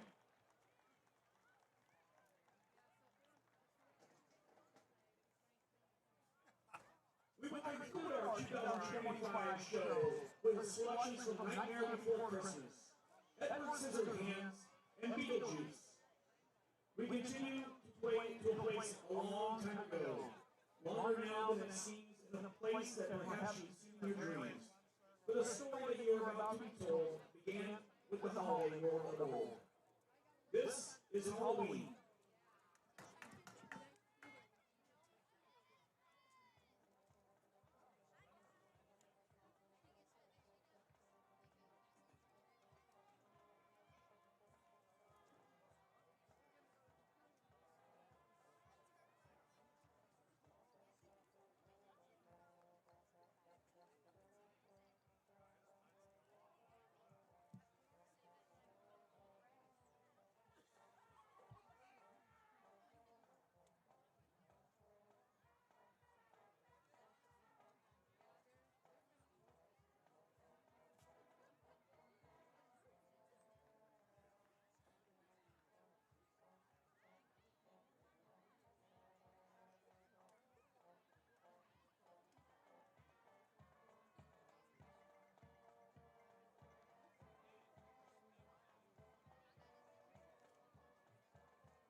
Hang on a second. Are you on now? There we go. There it is. Hey, there we go. New soundboard, still figuring it out. Your award-winning St. Albert Band. And, Chad, what I like is I said, hey, every performance they should end it with the fight song and then walk off the field, a la the Iowa Hawkeyes. So we're doing that right now. We jumped the gun a little bit on that. Of course, the seniors on this band, under the direction of Dr. Michael Beard. Ben Beiske, he's number 17 right there in the middle of your screen. Also on the football team, which we love to see, Charlie. Oh, one of our favorite things. Halftime with a football player in the band. Addie Chickering and Camila Solario Juarez. Dr. Michael Beard, fantastic. Lives, I think, Kenmore neighborhood area. Yep. Friends with Walt Thomas, St. Albert dad in the area. Dr. Beard's wife is a world-renowned, like top 5 in the world, flute player. I mean, of some type, some specialty, UNO professor as well. So we're very lucky to have the Beards at St. Albert. In baseball news, a grand slam by the Mariners puts them ahead 3-2 in the battle for the last playoff spot in Class A District 8. Logan just punted the ball early in the third quarter to Akron Westfield. 10-6 Panthers. That looks like a bit of a bloodbath, my kind of football. 10-6. One more quick shout-out as Chad furiously works his calculator. We'll get us some halftime stats here. Want to thank Amy and Josh Kohler checking in. Proud mom and dad of Briley Kohler, excuse me. So Amy and Josh checking in on Briley Kohler. She's a Woodbury Central cheerleader. Also a shout-out to Brody Hegman, lineman number 56. How about some stats, Charlie? How about it? Kale Yurkowski, 4 for 2. 4 for 12. 4 for 12. Yep, 4 for 2, not possible. 4 for 12 is possible. 2 yards. Avery Beck, 1 for 1, 4 yards passing. On the ground, Kyle Irwin, 10 rushes, 73 yards, and a touchdown. Adrian Jessen, 2 rushing attempts, 25 yards. Avery Beck, 3 rushes for 11 yards, and Ben Crone, 1 for 1. Cooper Hamilton, 1 for 1 on extra points, also 1 for 1 on touchbacks. Adrian Jessen, 3 kick returns, 71 yards, averaging just over 23 yards per return. Ben Crone, 1 return for 10 yards. Go back to Beck on the passing. You bet. 1 for 1, 4 yards. Who was that to? I don't remember that. That was to Cooper Hamilton. Okay. All right. All right. That's why you've got the stats and the calculator and the pencil and the pen working over there. How about some defensive statistics? Ben Crone leads the Falcons, 4 tackles and 2 assists. He's had a great total. Great game and a great season. Avery Beck, 2 and 2. Jack Burt, 3 assists. Luke Sundberg, 2. Cohen Hamilton, 2. Kyle Irwin, 2 solo. All right. Send us some scores along the way if you have them. Extra Jesus points, if somebody can find us the Humphrey Archangels with Howells Dodge out in central Nebraska. We would love that score. We would love a Norris Waverly score, a Scott Bennington score. Bennington. And how about a Prep Westside update? And there are a lot of big games in the state of Iowa tonight. We'd like some of those scores as well, please. Can I interest you in a Creighton basketball score? I would love it. Exhibition game against Iowa State tonight. They were already scheduled to play in Vegas. Or excuse me, this exhibition was scheduled, and then Vegas put them on the calendar. But this one tonight is an exhibition in Omaha. Shocker. Creighton leads the Cyclones 46-23 at the half. Ooh. Of course, this is the first chance we get to set eyes on Council Bluffs native Josh Dix in a Creighton uniform. Halftime, Papio leads Fremont 7-6. Josh came from the University of Iowa. Mom is sick, very sick, and so came back in the area. Teresa Johnson checking in. Her mom is also sick, and so they weren't able to make the game tonight, and they're all watching from home. So I want to thank them for all tuning in. Big knitters/quilters in that family, so we may be making some blankets. May or may not be. Eric Shea and his wife Kyla checking in. Eric, of course, a 2004 graduate. Younger brother to the PA announcer to our left, Jesse Shea. Around the area, Kemper leads Okoboji in a battle of top 5 teams in Class 2A, 21-0 early in the third. ACGC has put on another touchdown. It's 49-7 in the third quarter. Wow, that is the stunner to me of the night. LC. Hang on real quick. Yeah, go ahead. Brady, you're going to run at ACGC Thursday, right? Wednesday, right? Thursday. State always qualifier. Thursday, 4 o'clock. So Brady Smith, our cameraman. And again, it's not his fault. It's the camera. It goes in and out. Brady and team will run at ACGC Guthrie Center Thursday at 4. Need to be either the top 2 teams or top 10 individuals. So good luck to Brady and crew. Of course, the Saints will be out there as well with Greta Livingston and the great Lily Denton. Lily looking to repeat her Class 1A state championship performance. She's got 2 races left in her high school career. Remarkable statistic, has not lost yet. Never lost a race, and that's including against some big-time competition. That ball is into the end zone. The ball will come out at the 20.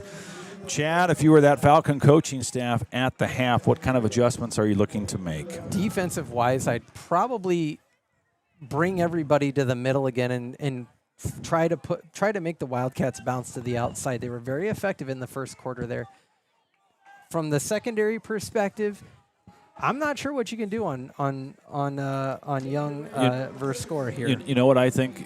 What the secondary needs? Some pressure from the big guys up front. That would make their life a little easier. I'd like to point out that was Cooper Hamilton's 21st touchback of the season. He is 2nd in Class A football. And here is for Score, and he's going to drop back and throw to Lloyd, and that is absolutely perfect. That's a perfect route, that's a perfect throw, and that's a perfect catch. Not a lot you can do there, and that'll be 1st and 10 for the Wildcats at the Falcon 45-yard line. Gain of 35 for verse Score, and if you're a Falcon, that is probably not how you wanted to start the second half. Of course, Woodbury's going to keep the tempo moving forward here. And here is the give to McGill over off left-hand side. Falcons cannot wrap him up. And McGill still on his feet. He's going to take it to the house. Great effort by Sawyer Sheffield. He will not get there, though, in a 45-yard touchdown run, 2-play drive for the Wildcats. And just like that, it's 28-7 with 11:34 to go here in the third. Aaron and Jeff Linz checking in. They say they love listening to the golden pipes of Charlie and Chad. Amazing camera footage and can't beat it watching every down. They do have a Scud update from Jeff's brother Tim, and I will provide that for you after Sheeran's extra point attempt. And this kick is up and no good, just short. Snap was a little bit challenging on that one. So from Tom Linz, excuse me, not Tim, Tom Linz. Scott's down 17-7 at the half. Luke Linz, Jeff's nephew, scored, but they're running into some protection issues for the quarterback and a few interceptions. Evenly matched teams, very fast-paced on both ends. Thanks to Jeff Linz and, of course, his brother Tom. Jeff, we love you, brother. That's too much info. We just need a score, man. But good luck to Luke. Tomorrow is patron saint is St. Luke. Okay. Who, of course, wrote one of the 4 Gospels. He was a doctor, actually, but will be remembered forever for his writing. Charlie, do you have an update on the junior high football season, particularly their game last night? I do. They played Shenandoah, combined 7th, 8th grade team coached by Jesse Shea, and they looked fantastic. They won by a couple of touchdowns, and we said it last week. We'll say it again. Those 8th graders, some of them could play next year. They're big, they're fast, they just do things really well. So this has been a great turnaround story for the Falcons this year, and we look for it to continue. Going to lose 3 great seniors, but great things are on the horizon with those 8th graders coming up. Adrian Jessen will take it at the 20 and try and get off left hand. Not a lot, though, but he'll bring it out to about the 35. So we're quick to blow the whistle in the first half, a little slower here. Falcons must have a score on this drive. As he mentioned on that junior high team, phenomenal coaching staff assembled by Jesse. He's got Chad Beck helping him. Also Tucker Colgett in his first year back on the hill coaching. making quite the impact, it sounds like. And, of course, Connor Cherney in, I believe, what is his 3rd year coaching. So very, very promising future ahead for Falcon. Now, you talk about adjustments. Kyle Irwin goes to the Wildcat, his first time taking, and he will cut it up for a gain of a couple on the play. Falcons trying just about anything they can to find a little rhythm. Yurkowski was the receiver there. And want to thank Papa Marv and Grandma Ellen checking in from Kearney, Nebraska tonight, watching Sawyer Sheffield. So it looks like Colt Spencer will go to the sideline. Benny Johnson will be the receiver at the bottom of your screen. Adrian Jessen in the middle, and Yurkowski back at quarterback. And Yurkowski will play action pass now and find Hamilton. Hamilton spins, still open. 50, 45, 40, 30, 20, 10. Cooper Hamilton is going to take it 62 yards for the touchdown grab. Well, that'll settle a quarterback in. Great throw. And Hamilton spins around and takes it to the house. We said the Falcons need to score. They get it. 28-13, 10:40 to go here in the 3rd. You love to see that from your young quarterback. A challenging first half. Comes out, spinning it right out of the gate. That was not your TV malfunctioning there. One of the neat features of this Iowa Western Stadium is lights that dance when you score.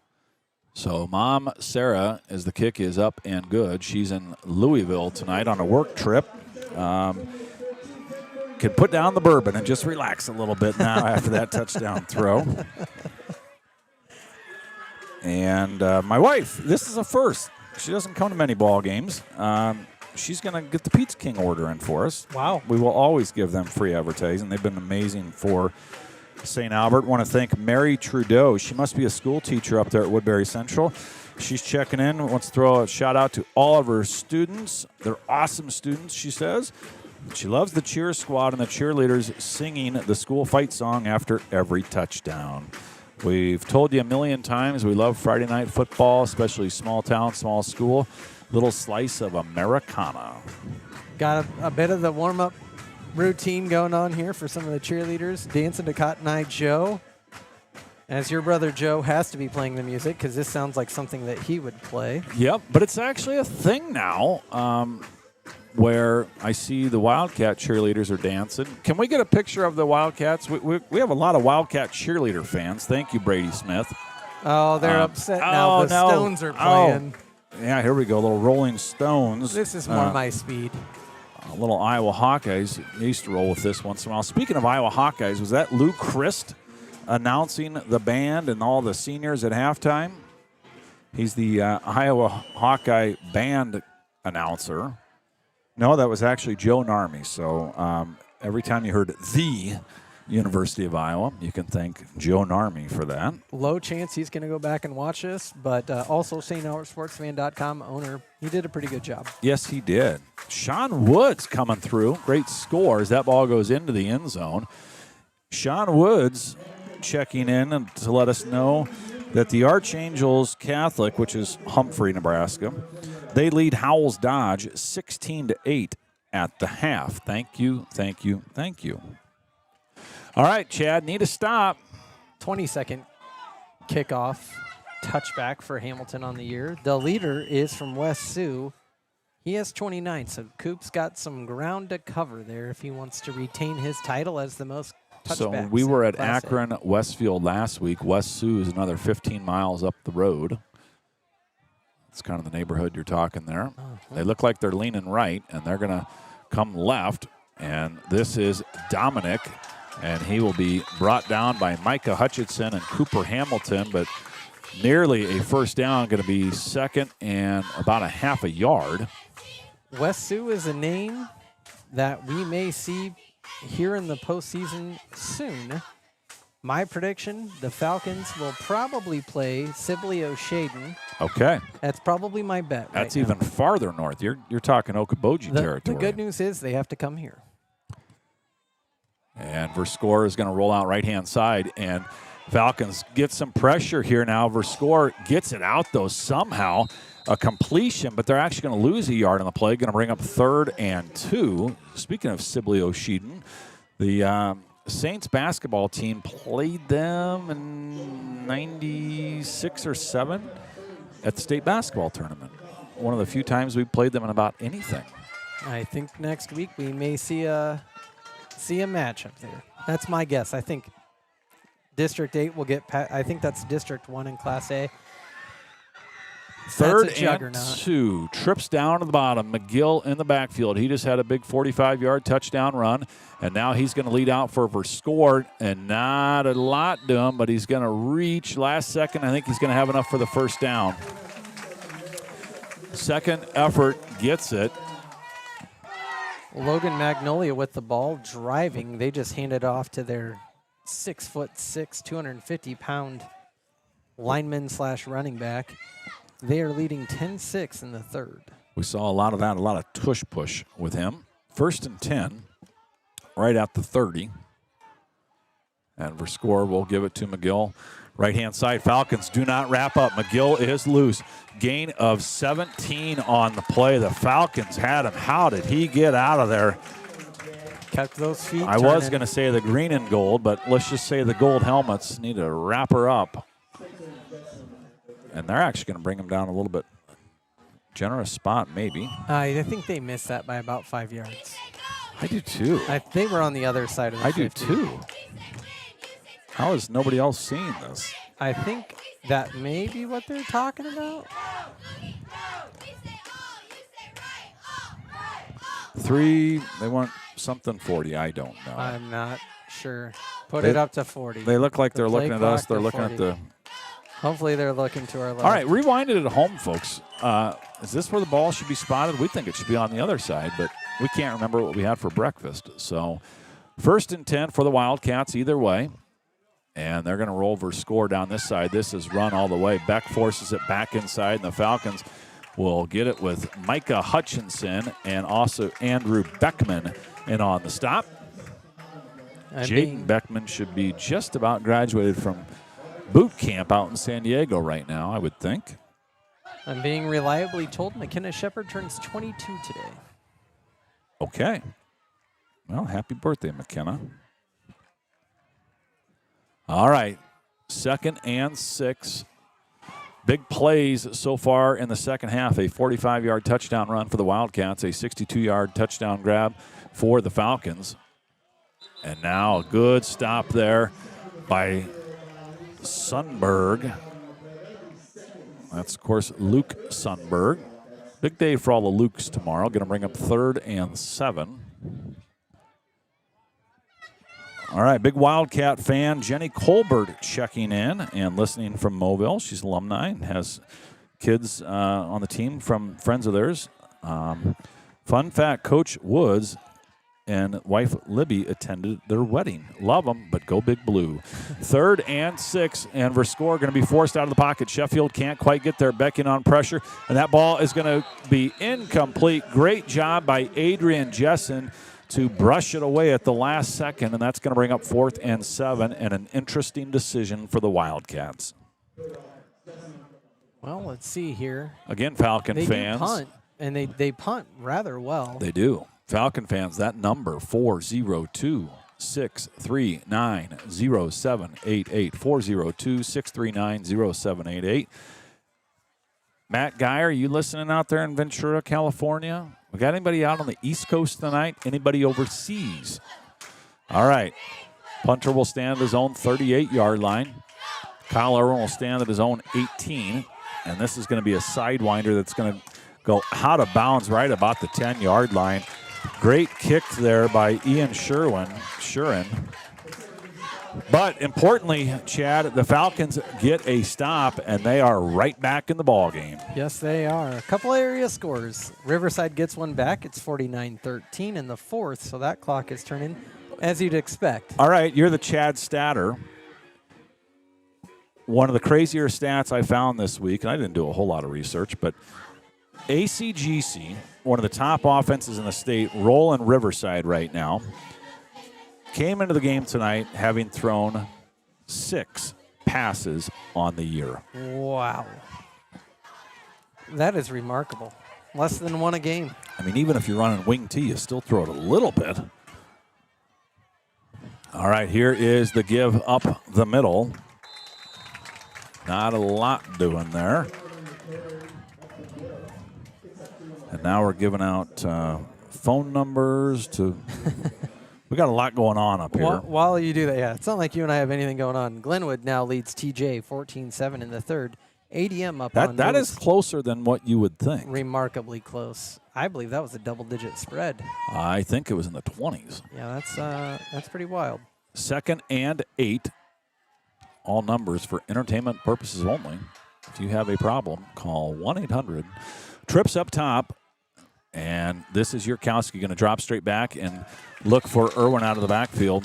A little too hot to handle for Irwin. That'll bring up 3rd and 8. Very good coverage by Holden Keeley.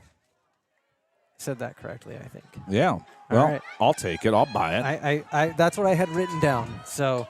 All right. Falcons need a play here. Come on, boys. 3rd and 8. 6:30 to go here in the third. Again, district championship on the line. Both undefeated in the district. Benny Johnson, state qualifying wrestler, checks in for the Falcons. He's down to the bottom of your screen. Twins up top. Yurkowski's going to look that way. Finds Avery Beck. You know, Chad, there's guys in clutch situations you say, we need to get him the football. Guys like Mark Baumert come to mind. Well, Avery Beck has turned into that guy for the Falcons. When it got a little dicey late last week, he handled the football a lot. Good first down for the Falcons. 1st and 10 at the 26-yard line. Also, in other scores, Tri-Center leads Shenandoah. That one tightening up, 15-13 in the third. Yurkowski with Irwin in the backfield. Falcons go a little tight, and now they're going to lead out with Ben Crone and a good block, and Crone finds some running room, gain of about 9 on the play, and Grandpa over there on the chain gang, he likes it. So's Dad moving the marker. Bring up 2nd and 1. Nice run from Ben, and I think what we've seen this year, when the ball is in his hands, you just don't know what's going to happen. Good things usually happen, though. Absolutely. In his first year of playing football in high school, and I would, not to be hyperbolic, it has been a difference maker for this team. Matt Sheffield checking in. He's at the game. He always is here, and he always listens to us. So take that for what it's worth. Maybe he's a little crazy. I don't know. He said the spot here on midfield for the Wildcats was spot on. Oh, wow. So give credit to nearly 80-year-old Barney Johnson. Barney Johnson was right on it. It's going to be a delay of game on the Falcons. Delay of game. That seemed like a quick clock. But it is what it is, so that could be costly. Instead of 2nd and 1, it'll bring up 2nd and 6. Bennington Scott update. Norris Waverly. Oh, Barney kind of got the grandpa. I've had enough. He's going to come over here. And we did talk to him before the game. He probably one of the more entertaining conversations I've been a part of. Well, we're only going to tell you part of it, but the part we'll tell you. We'll give head referee Barney Johnson a little love. He's now helping with the state sales, and he's got a big one for the Doties coming up in 2 weeks. So check the newspaper or whatever you do for that kind of stuff. Louisville leads Miami 24-13 as Avery Beck takes it over off right-hand side. So instead of 2nd and 1, that would have been a first down. It's going to bring up 3rd and 4. Big penalty there. Again, Louisville leads number 2 Miami 24-13. So you might want to put that on screen number 3. We know we're on screen number 1. Huskers, Minnesota probably on screen 2. And Logan Magnolia just scores. They go up 17-6 on Akron Westfield. That's a big score for them. 3rd and 6. Johnson, Jessen, Irwin down below. Beck, Hamilton up top. Yurkowski's going to look up top. And they're going to look to Avery Beck once again. The Falcons wanted a pass interference. They're not going to get it, and they will be forced to punt the football. There is a flag on the field, and I don't think Falcon fans are going to like that one. I think that might be a little sideline warning. Hopefully. And let's hope it's just a warning. Balmy night. Big rainstorm came through. And so is it a warning or is it 15? Don't really know. Big squall, as they say on the seas, came through right about 11 o'clock noon. If this game was at Al Lieber, this would be a mud fest. Otherwise, beautiful weather. Jeans and a sweatshirt type stuff at 9 o'clock at night. A little bit of a fog in the air. Looks like the weather's going to be very nice. State cross country for the junior high kids tomorrow in Ankeny. Girls will run at 1:15, the boys at 1:45. Wildcats have nearly gotten to a couple of these punts, and they're close this time, and Hamilton gets off another good one that is going to bounce favorably for the Falcons, and will finally be down at about the 16-yard line, so that'll add to Cooper's stats. Great punt there. Now the Falcons need another stop as Allen and Lynette Stubbs checking in from Bella Vista, Arkansas. They love the Wildcats, so thank you. I don't know if we've had an Arkansas in quite some time. That's going to be over a 50-yard punt from the sophomore Hamilton. All right, 70's Jack Burt, 51 is Luke Sundberg, 87 is Colt Spencer. Also have 56 Andrew Beckman. I think senior Sawyer Sheffield's taking a quick breather. Micah Hutchinson, number 2, Avery Beck, number 1. Number 10 is Ben Crone, 4. Cooper Hamilton, 2. Adrian Jessen, and 24 is Kyle Irwin. They need a stop. 1st and 10. And for score is going to find his receiver. Irwin's right there. Falcons go for the strip. Don't wrap him up. And he will be near a first down. Going to bring up 2nd and 1. Ball nearly picked, nearly stripped, but worked out well for the Wildcats. Couple of clock issues there. They want the clock to wind since that was not out of bounds or first down. I think they're going to say the forward progress was reached inbounds. For all the former Falcon players, you'll be very glad to hear the game day mass tradition still in effect. The guys hit mass after school and grab a little something to eat. And here is the give up the middle. Not a lot doing. Good stop by the Falcons, but wasn't enough. They needed about 1.5 yards. I think they're going to get it. That'll be a Wildcat first down with 3:30 to go here in the first. An MMCRU score. We do not have it, and we probably won't get it. I will see what I can do to find that sounds like a challenge. Yep. Challenge for Chad. Again, last year this ball game went to overtime. Both teams made the playoffs. Wildcats beat Sibley Oshedin 28-21. Then they beat Galen Catholic and avenged a regular season loss 21-19. Eventually fell to West Hancock, who fell to Tri-Center in the championship. Beck cannot bring him down. Falcons come from behind, can't bring him down. What a run for the Wildcats and Abe McGill. Don't know if it's sloppy tackling or fantastic running or both. That's big boy running right there. 1st and 10 at the 49-yard line. Now, this score is about 33 minutes old, but the score will tell you everything you need to know. MMCRU ranked number 1, 40. Heartland, Melvin, Sanborn, 0. Okay, so that game is running clock. Shotgun formation, 4 versus score. And that looked like a little pattern break there. They were looking one way, and the receiver wasn't there. Coaching staff looks, and yep, they're kind of holding the back of their heads. So that happens. They're 14 to 18-year-old guys. Going to bring up 2nd and 10, and we'll take it. In a game of importance to both fan bases here because we don't know who will get paired up with whom. However, if we do get paired with Class A District 1 through our districts next week, West Sioux 21, Galen Catholic 14. Galen struggled a little bit this year. Woodbury put the hammer to him earlier in the year. And here is Grayson Lloyd. Lloyd still on his feet, good downfield blocking. And he is a little ginger to go out of bounds. Might have been an ankle, might be a cramp. Let's hope a cramp. Yep, that's a cramp. Whenever you call one of your buddies over to help you out. Maverick Joy, he's got folks watching. Maverick's on duty tonight. And he's going to help stretch him out. 1st and 10. How about a little turnover? We need a turnover. Something to slow this offense down. A sack would be good. We'd take one of those. A negative play. Falcons have tried but have been unsuccessful with the sack tonight. Here's McGill still running hard. And the Falcons with a good stop from Colt Spencer, Micah Hutchinson, and Avery Beck No gain on the play will bring up 2nd and 10. Again, want to thank Kellen Underwood and Brady Smith. They are your scorebug people. They are your producers. They are your cameramen. They are our technological experts up here. They're savants. Of course, we'll hold our own senior night for these two in basketball. Yes. But we appreciate the heck out of them. They've done a phenomenal job through Network Sports and for the last couple of years. Threw a little picture on the interwebs earlier of them. And here's McGill, and he finds a little crease still on his feet, and he will be brought down at the 19-yard line by Ben Crone. But McGill is starting to put a hurt on the Falcons, a la Zach Butler last year, who ran for 260.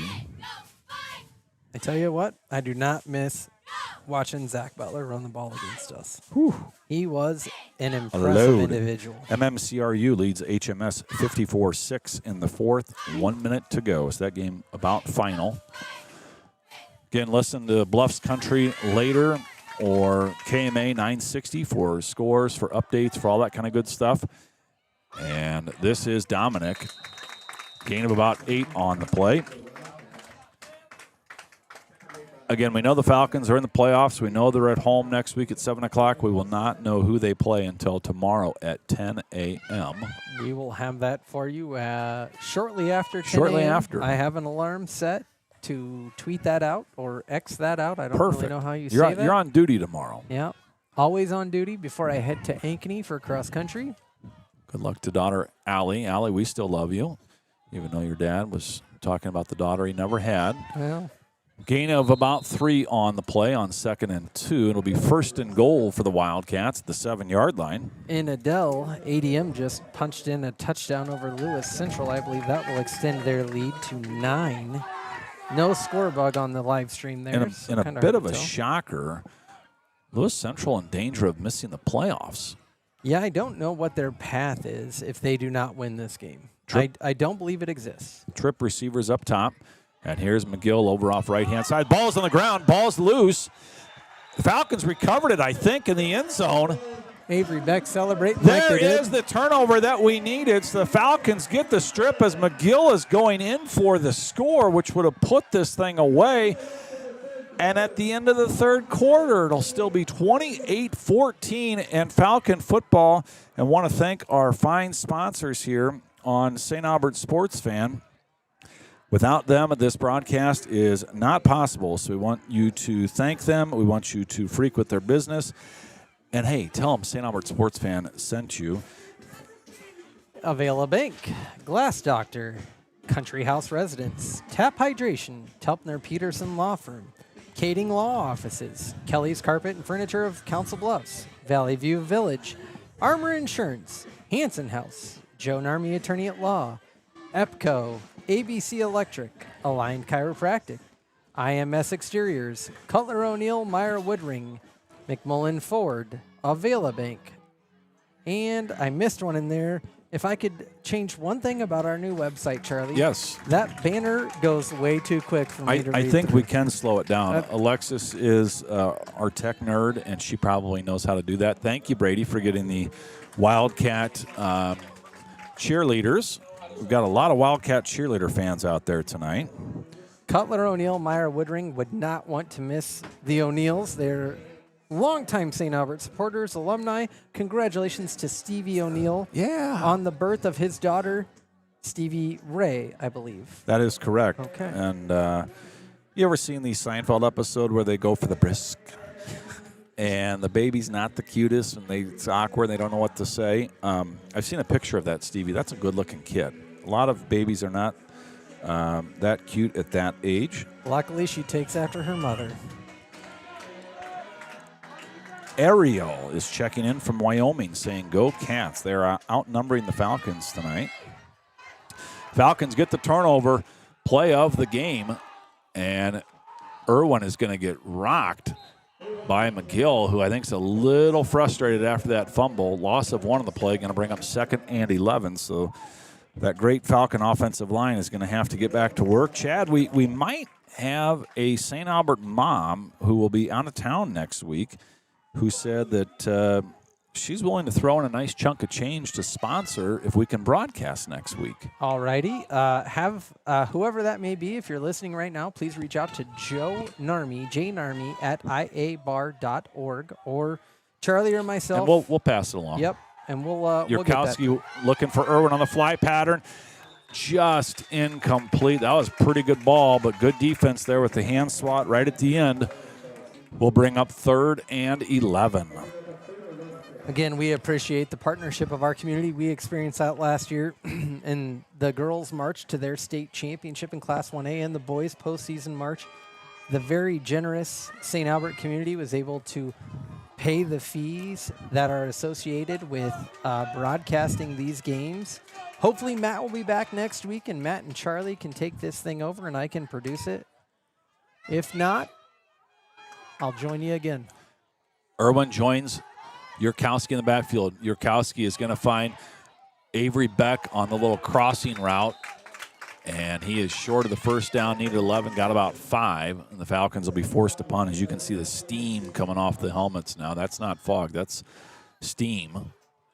Down there at halftime, walking my daughter out, one of the football boys had to use the restroom, was walking back, walked by, and both my wife and daughter both said, "Oh, he's so sweaty."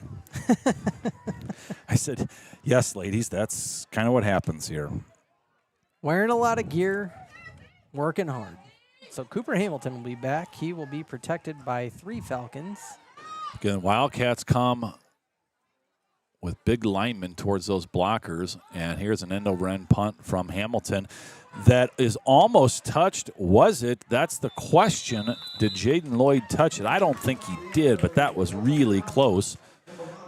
And the Wildcats will take over right near the 30-yard line. Another nice punt by Hamilton, flips the field. We'll see. I'm sure the Falcons would have loved to have gotten points off of that, but with the long field, maybe it wasn't in the cards. Now Jackson, for score. We'll take over. If you had the unders in the Nebraska-Minnesota game, you're enjoying yourself. Minnesota leads Nebraska 7-6 early 3rd. And Miami with the football trailing Louisville 24-13. 1st and 10. Verscore actually throws a lot on first down. He's going to give it to McGill here on the first play of the drive. And so you have a fumble. We'll get him the football back and settle him in as we've got a Falcon down. And that's Andrew Beckman. And he wants to get up, but his buddies are saying not yet. Well, Nick Finken tends to him. Now he's trying to get up and isn't that... We're thinking maybe an ankle. Perhaps a lower body situation there. While Nick Finken, 1997 graduate, an all-around great guy, tends to that injury, let me bring you some scores. We've got a running clock in the only matchup of 2A ranked teams. Kemper leads Okoboji 35-0 in the 4th quarter. Harlan is up by 1 over Atlantic, 21-20. Interesting. Riverside trying to come back against ACGC, 55-22 in the 4th quarter. Let's see here. Is this Katy Perry? Guys, do you guys know? Is this Katy Perry? No, this is Miley Cyrus. They don't know either. Miley Cyrus. Okay, Party in the USA. Okay, thank you. Usually one day a year I listen to it. It would be in Jesse's pool on the 4th of July. There you go. As Nick Finken will help Andrew Beckman off. Don't think you're going to see him again tonight. Let's get him healthy for next Friday. Glenwood leading TJ, expands their lead a little bit. It's 21-7. And Austin Heinen from the Nonpareil over there getting a picture of the student section.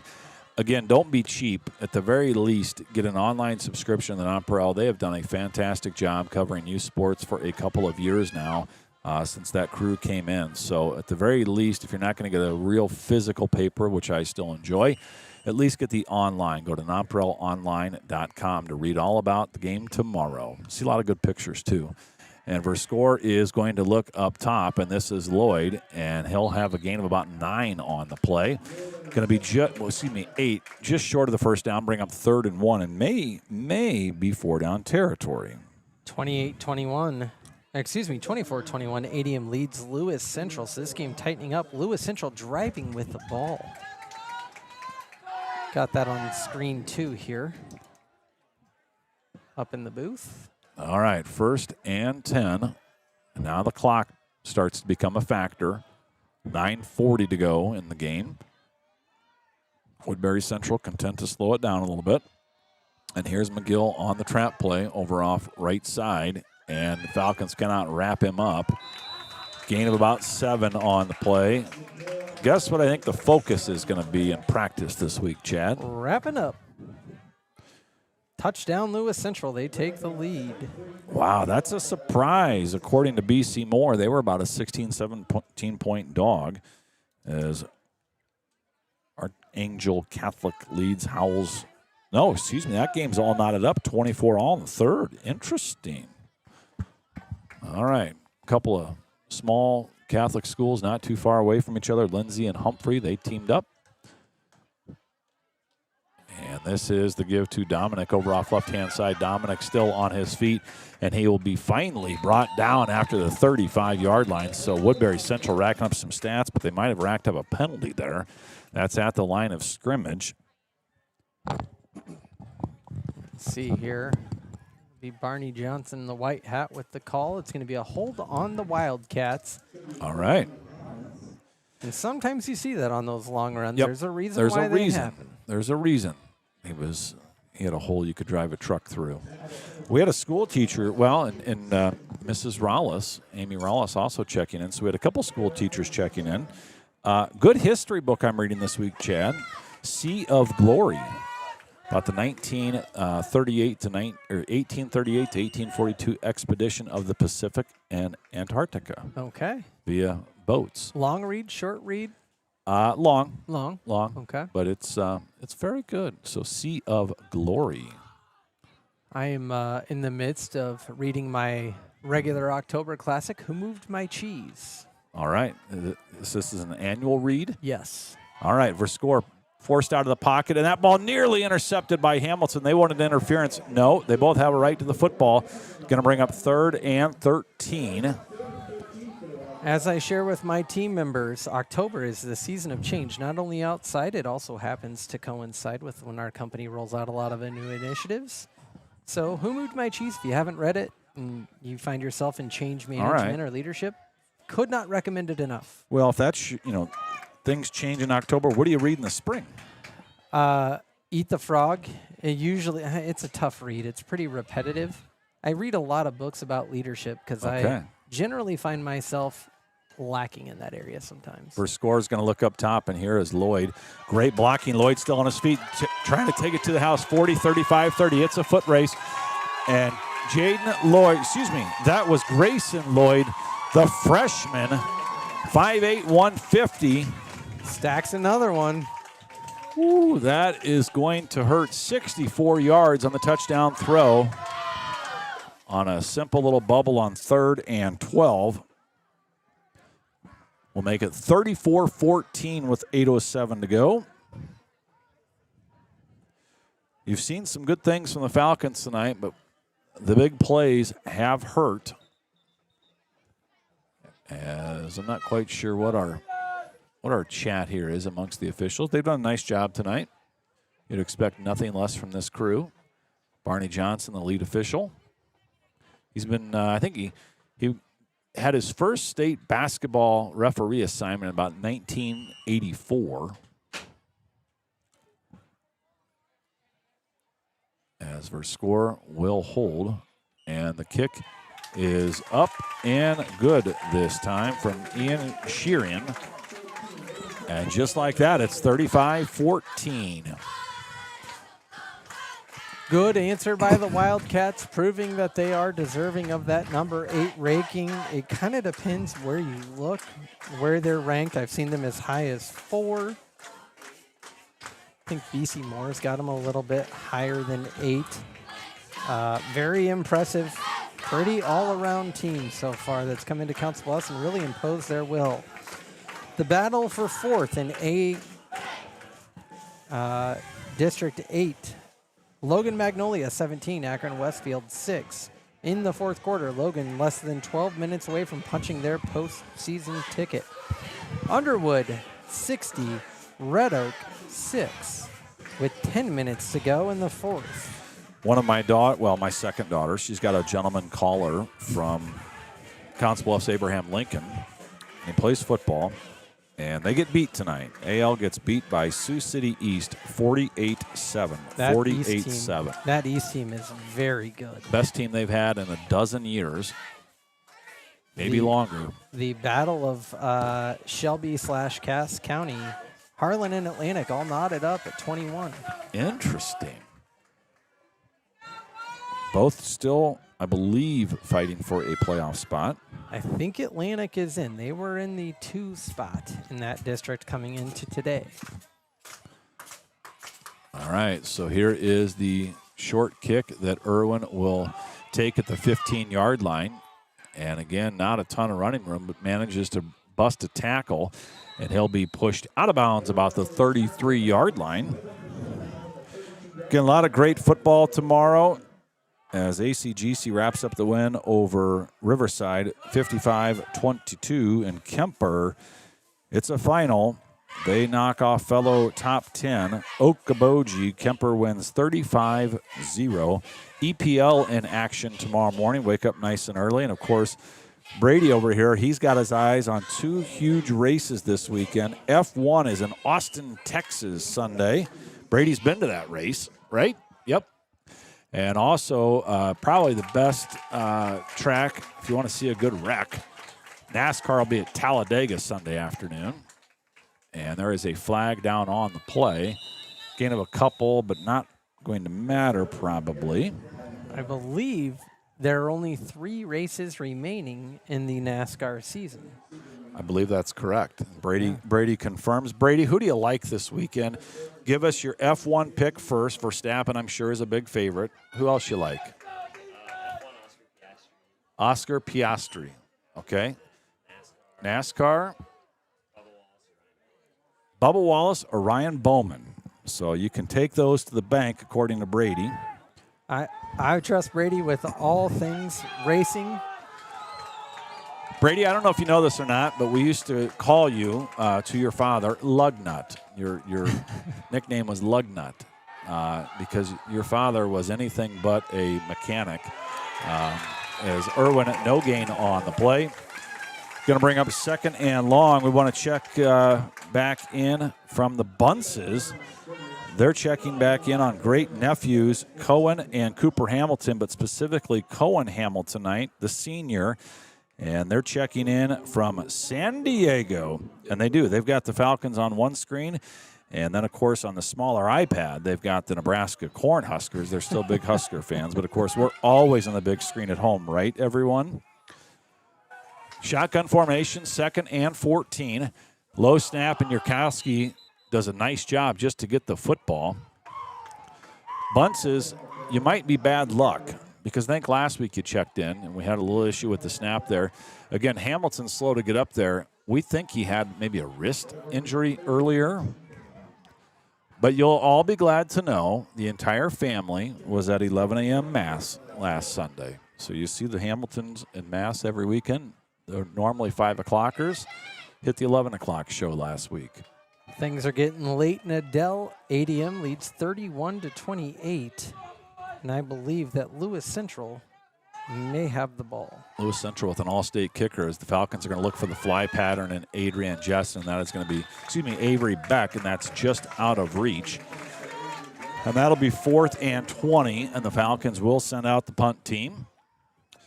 Again, America's team, the Iowa Hawkeyes, will host Penn State tomorrow night, 6 o'clock on Peacock. And the other America's team, your Notre Dame Fighting Irish, of course, Catholic school in America, you got to cheer for Notre Dame football, right? They will host rival USC tomorrow night, 6:30 on NBC. Hey, we've got some fellow racing fans out there.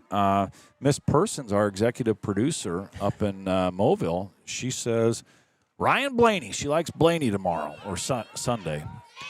And that ball is going to drop the 45 and another favorable bounce. We'll go to the 38-yard line. It is possible these teams could meet deeper in the postseason. A lot would have to happen, but it is possible. Just keep that in mind. Again, LC with the ball, 42-yard line. On their own 42-yard line. ADM trying to hold on to their 3-point lead and effectively, we believe, end Lewis Central's playoff hopes. For all of you that are going to be amped up after the game, or maybe you just can't get to sleep, North Carolina is out at Cal tonight at 9:30 on ESPN. First and 10, 35-14, just under 6 to go in the regular season finale here on senior night for Kyle Irwin, Cohen Hamilton, and Sawyer Sheffield. Be 2nd and 7. 2 linebackers, Micah Hutchinson and Avery Beck with the tackle there. Nebraska trails Minnesota 7-6, 8 to go in the third. We're probably going to get home for the fourth quarter on Woodbury Central will run some clock now. The over-under on game ending time was 9:29 p.m. I think we're going to hit the under. Be 2 weeks in a row. I'm not going to complain. Twin receivers up top. And they're going to look deep. And this is Lloyd with the catch. And this is older brother Jaden this time. And that was great coverage by Ben Crone. I mean, what do you do? That's just a perfect route, perfect ball, and a great catch. We're going to have a timeout here. And Lloyd's Lloyd is gimpy. slow He's to got get a up. Cramp, It's I either think. a cramp or sometimes on those catches, the football kind of finishes around your stomach and you get the wind knocked out of you. Let's hope it's just a cramp. All right, so Louisville leads Miami 24-21 with 4 to go. That would be a major upset, although Miami was only about a 13-point favorite.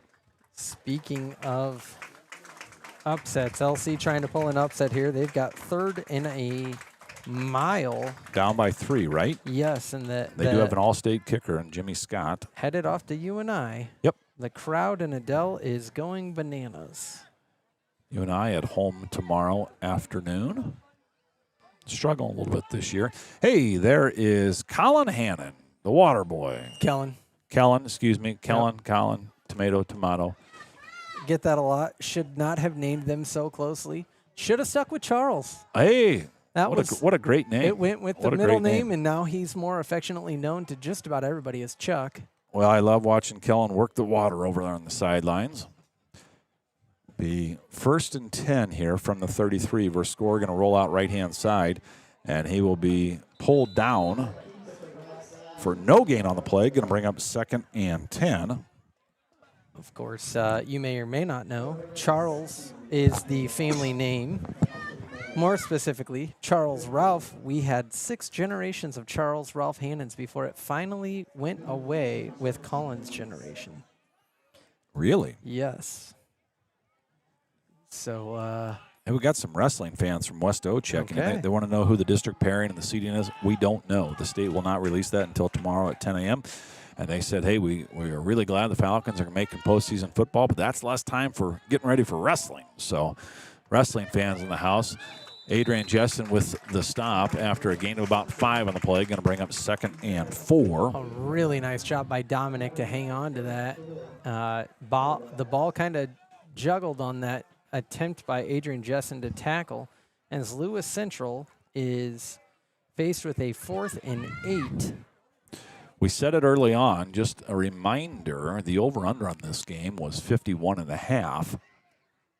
Under looked good early, over looked good in the third, and the under's looking interesting right now. 3:30 to go, 3rd and 5. ADM will hold LC. And here's McGill over off right-hand side, and he'll be stopped short of the first down. Going to bring up 4th and 3. Good, clean game from both sides. Not a lot of extra after the whistle, so that's good to see. Very good to see. Yes. I'm being asked to go hand something to the PA announcer. I'll be right back. Okay, all right. So they're right next door, so Chad will take care of that. 2:55 to go, and I wouldn't doubt if they're going to let this clock run and then take a timeout. Oh, now we're going to signal things in. Got a little jazz hands going down there with the coaching staff. I like it. 4th and 5, and they're going to snap it, and Verskor is going to underthrow his receiver, and the Falcons will get the stop psychologically. Won't mean anything on the scoreboard, but psychologically, that is good for the Falcons. Abbreviated post-game tonight. Kellen and Brady have hot dates, and they want to get out of here. And Chad's got to go pick up a kid from club soccer in Omaha. All right, little jump around. It was interesting last week when the Hawkeyes were at Wisconsin. The Wisconsin players were not jumping around, but the Iowa players were. Everyone in the stands and the Iowa players. So You love to see it. kind of interesting. 37 push-ups for the Badges. One receiver up top. That's Jessen. Ben Crone in motion, possible sweep play. Here he comes. Lead out block from Avery Beck. And Crone will be thrown down hard. He is already suffering from an upper body injury that will require surgery after the season. That probably didn't feel very good on it either. He's a tough guy, as we talked about last week. Tackle by Logan Pate, number 5, the senior. Went around the shoulders. Good, clean tackle. As ADM will down the ball, Lewis Central's using their timeouts. That one looks like it's about to go final, and Adele. You hear these cheerleaders in front of us. Wouldn't you love to have the energy again of a 16-year-old? It wasn't all roses and sunshine at that age, but boy, do they have a lot of energy. As that ball is just overthrown to Adrian Jessen. We'll bring up 3rd and 10. Again, thanks for all the fine friends we made tonight in Mobile and the surrounding area cheering on your Wildcats. You got a good football team. I think you're going to make a little noise in the playoffs. And, of course, for the millions of Falcon fans watching at home, we thank you, as always, for tuning in. And we hope and we think we might have a broadcast next week. We'll see.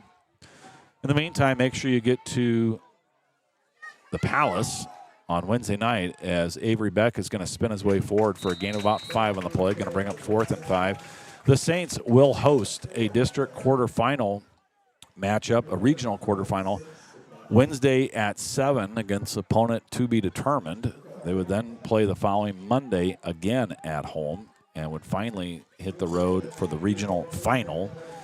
And then, of course, Brady Smith and the Fighting Falcons, along with the Saints, will be at ACGC Thursday at 4 o'clock with a state trip on the line. Bless you. Very good competition up there. Of course, Riverside will be there. They're fun to watch. Here's the give up the middle, and the Falcons will have the first down with Avery Beck on a gain of 8. Stop me if you've heard this before, but when you need a big play, Avery Beck is the reliable one there. They trust him. This is all psychological at this point, the last 5 minutes here for the Falcons. Got a dance party going on below us. Again, a good team here from Mobile, Woodbury Central. Best of luck in the postseason, of course, unless you come and we face them again. Kale Yurkowski's going to find Ben Crone. Nice throw, nice catch, gain of about 10.5. He'll have a first down with 53 seconds to go here in the ball game.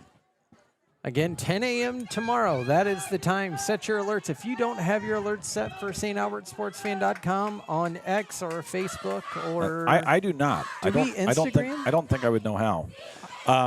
I help out with tweets sometimes. I don't know how to post on Instagram, nor am I interested. I don't have Facebook. I think our executive producer handles that as that ball is intercepted by Logan Pate, and Pate is still on his feet and will go out of bounds about the 25-yard line.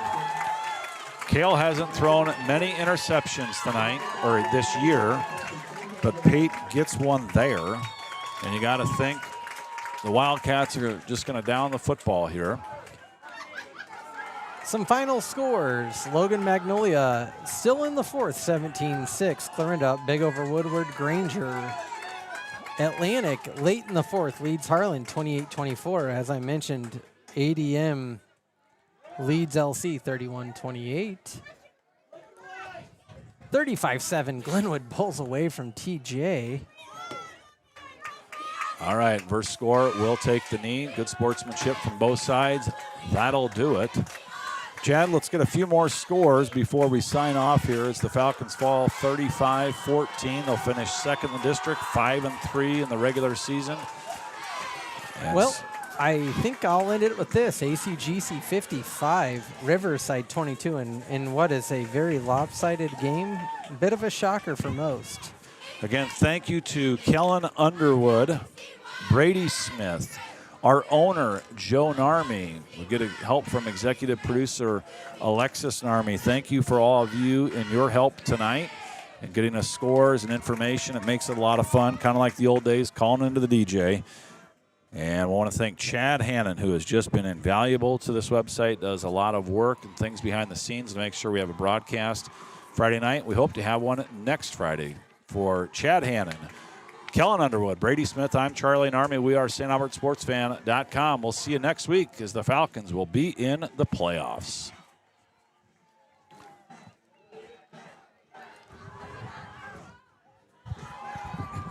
Do we always go to that side?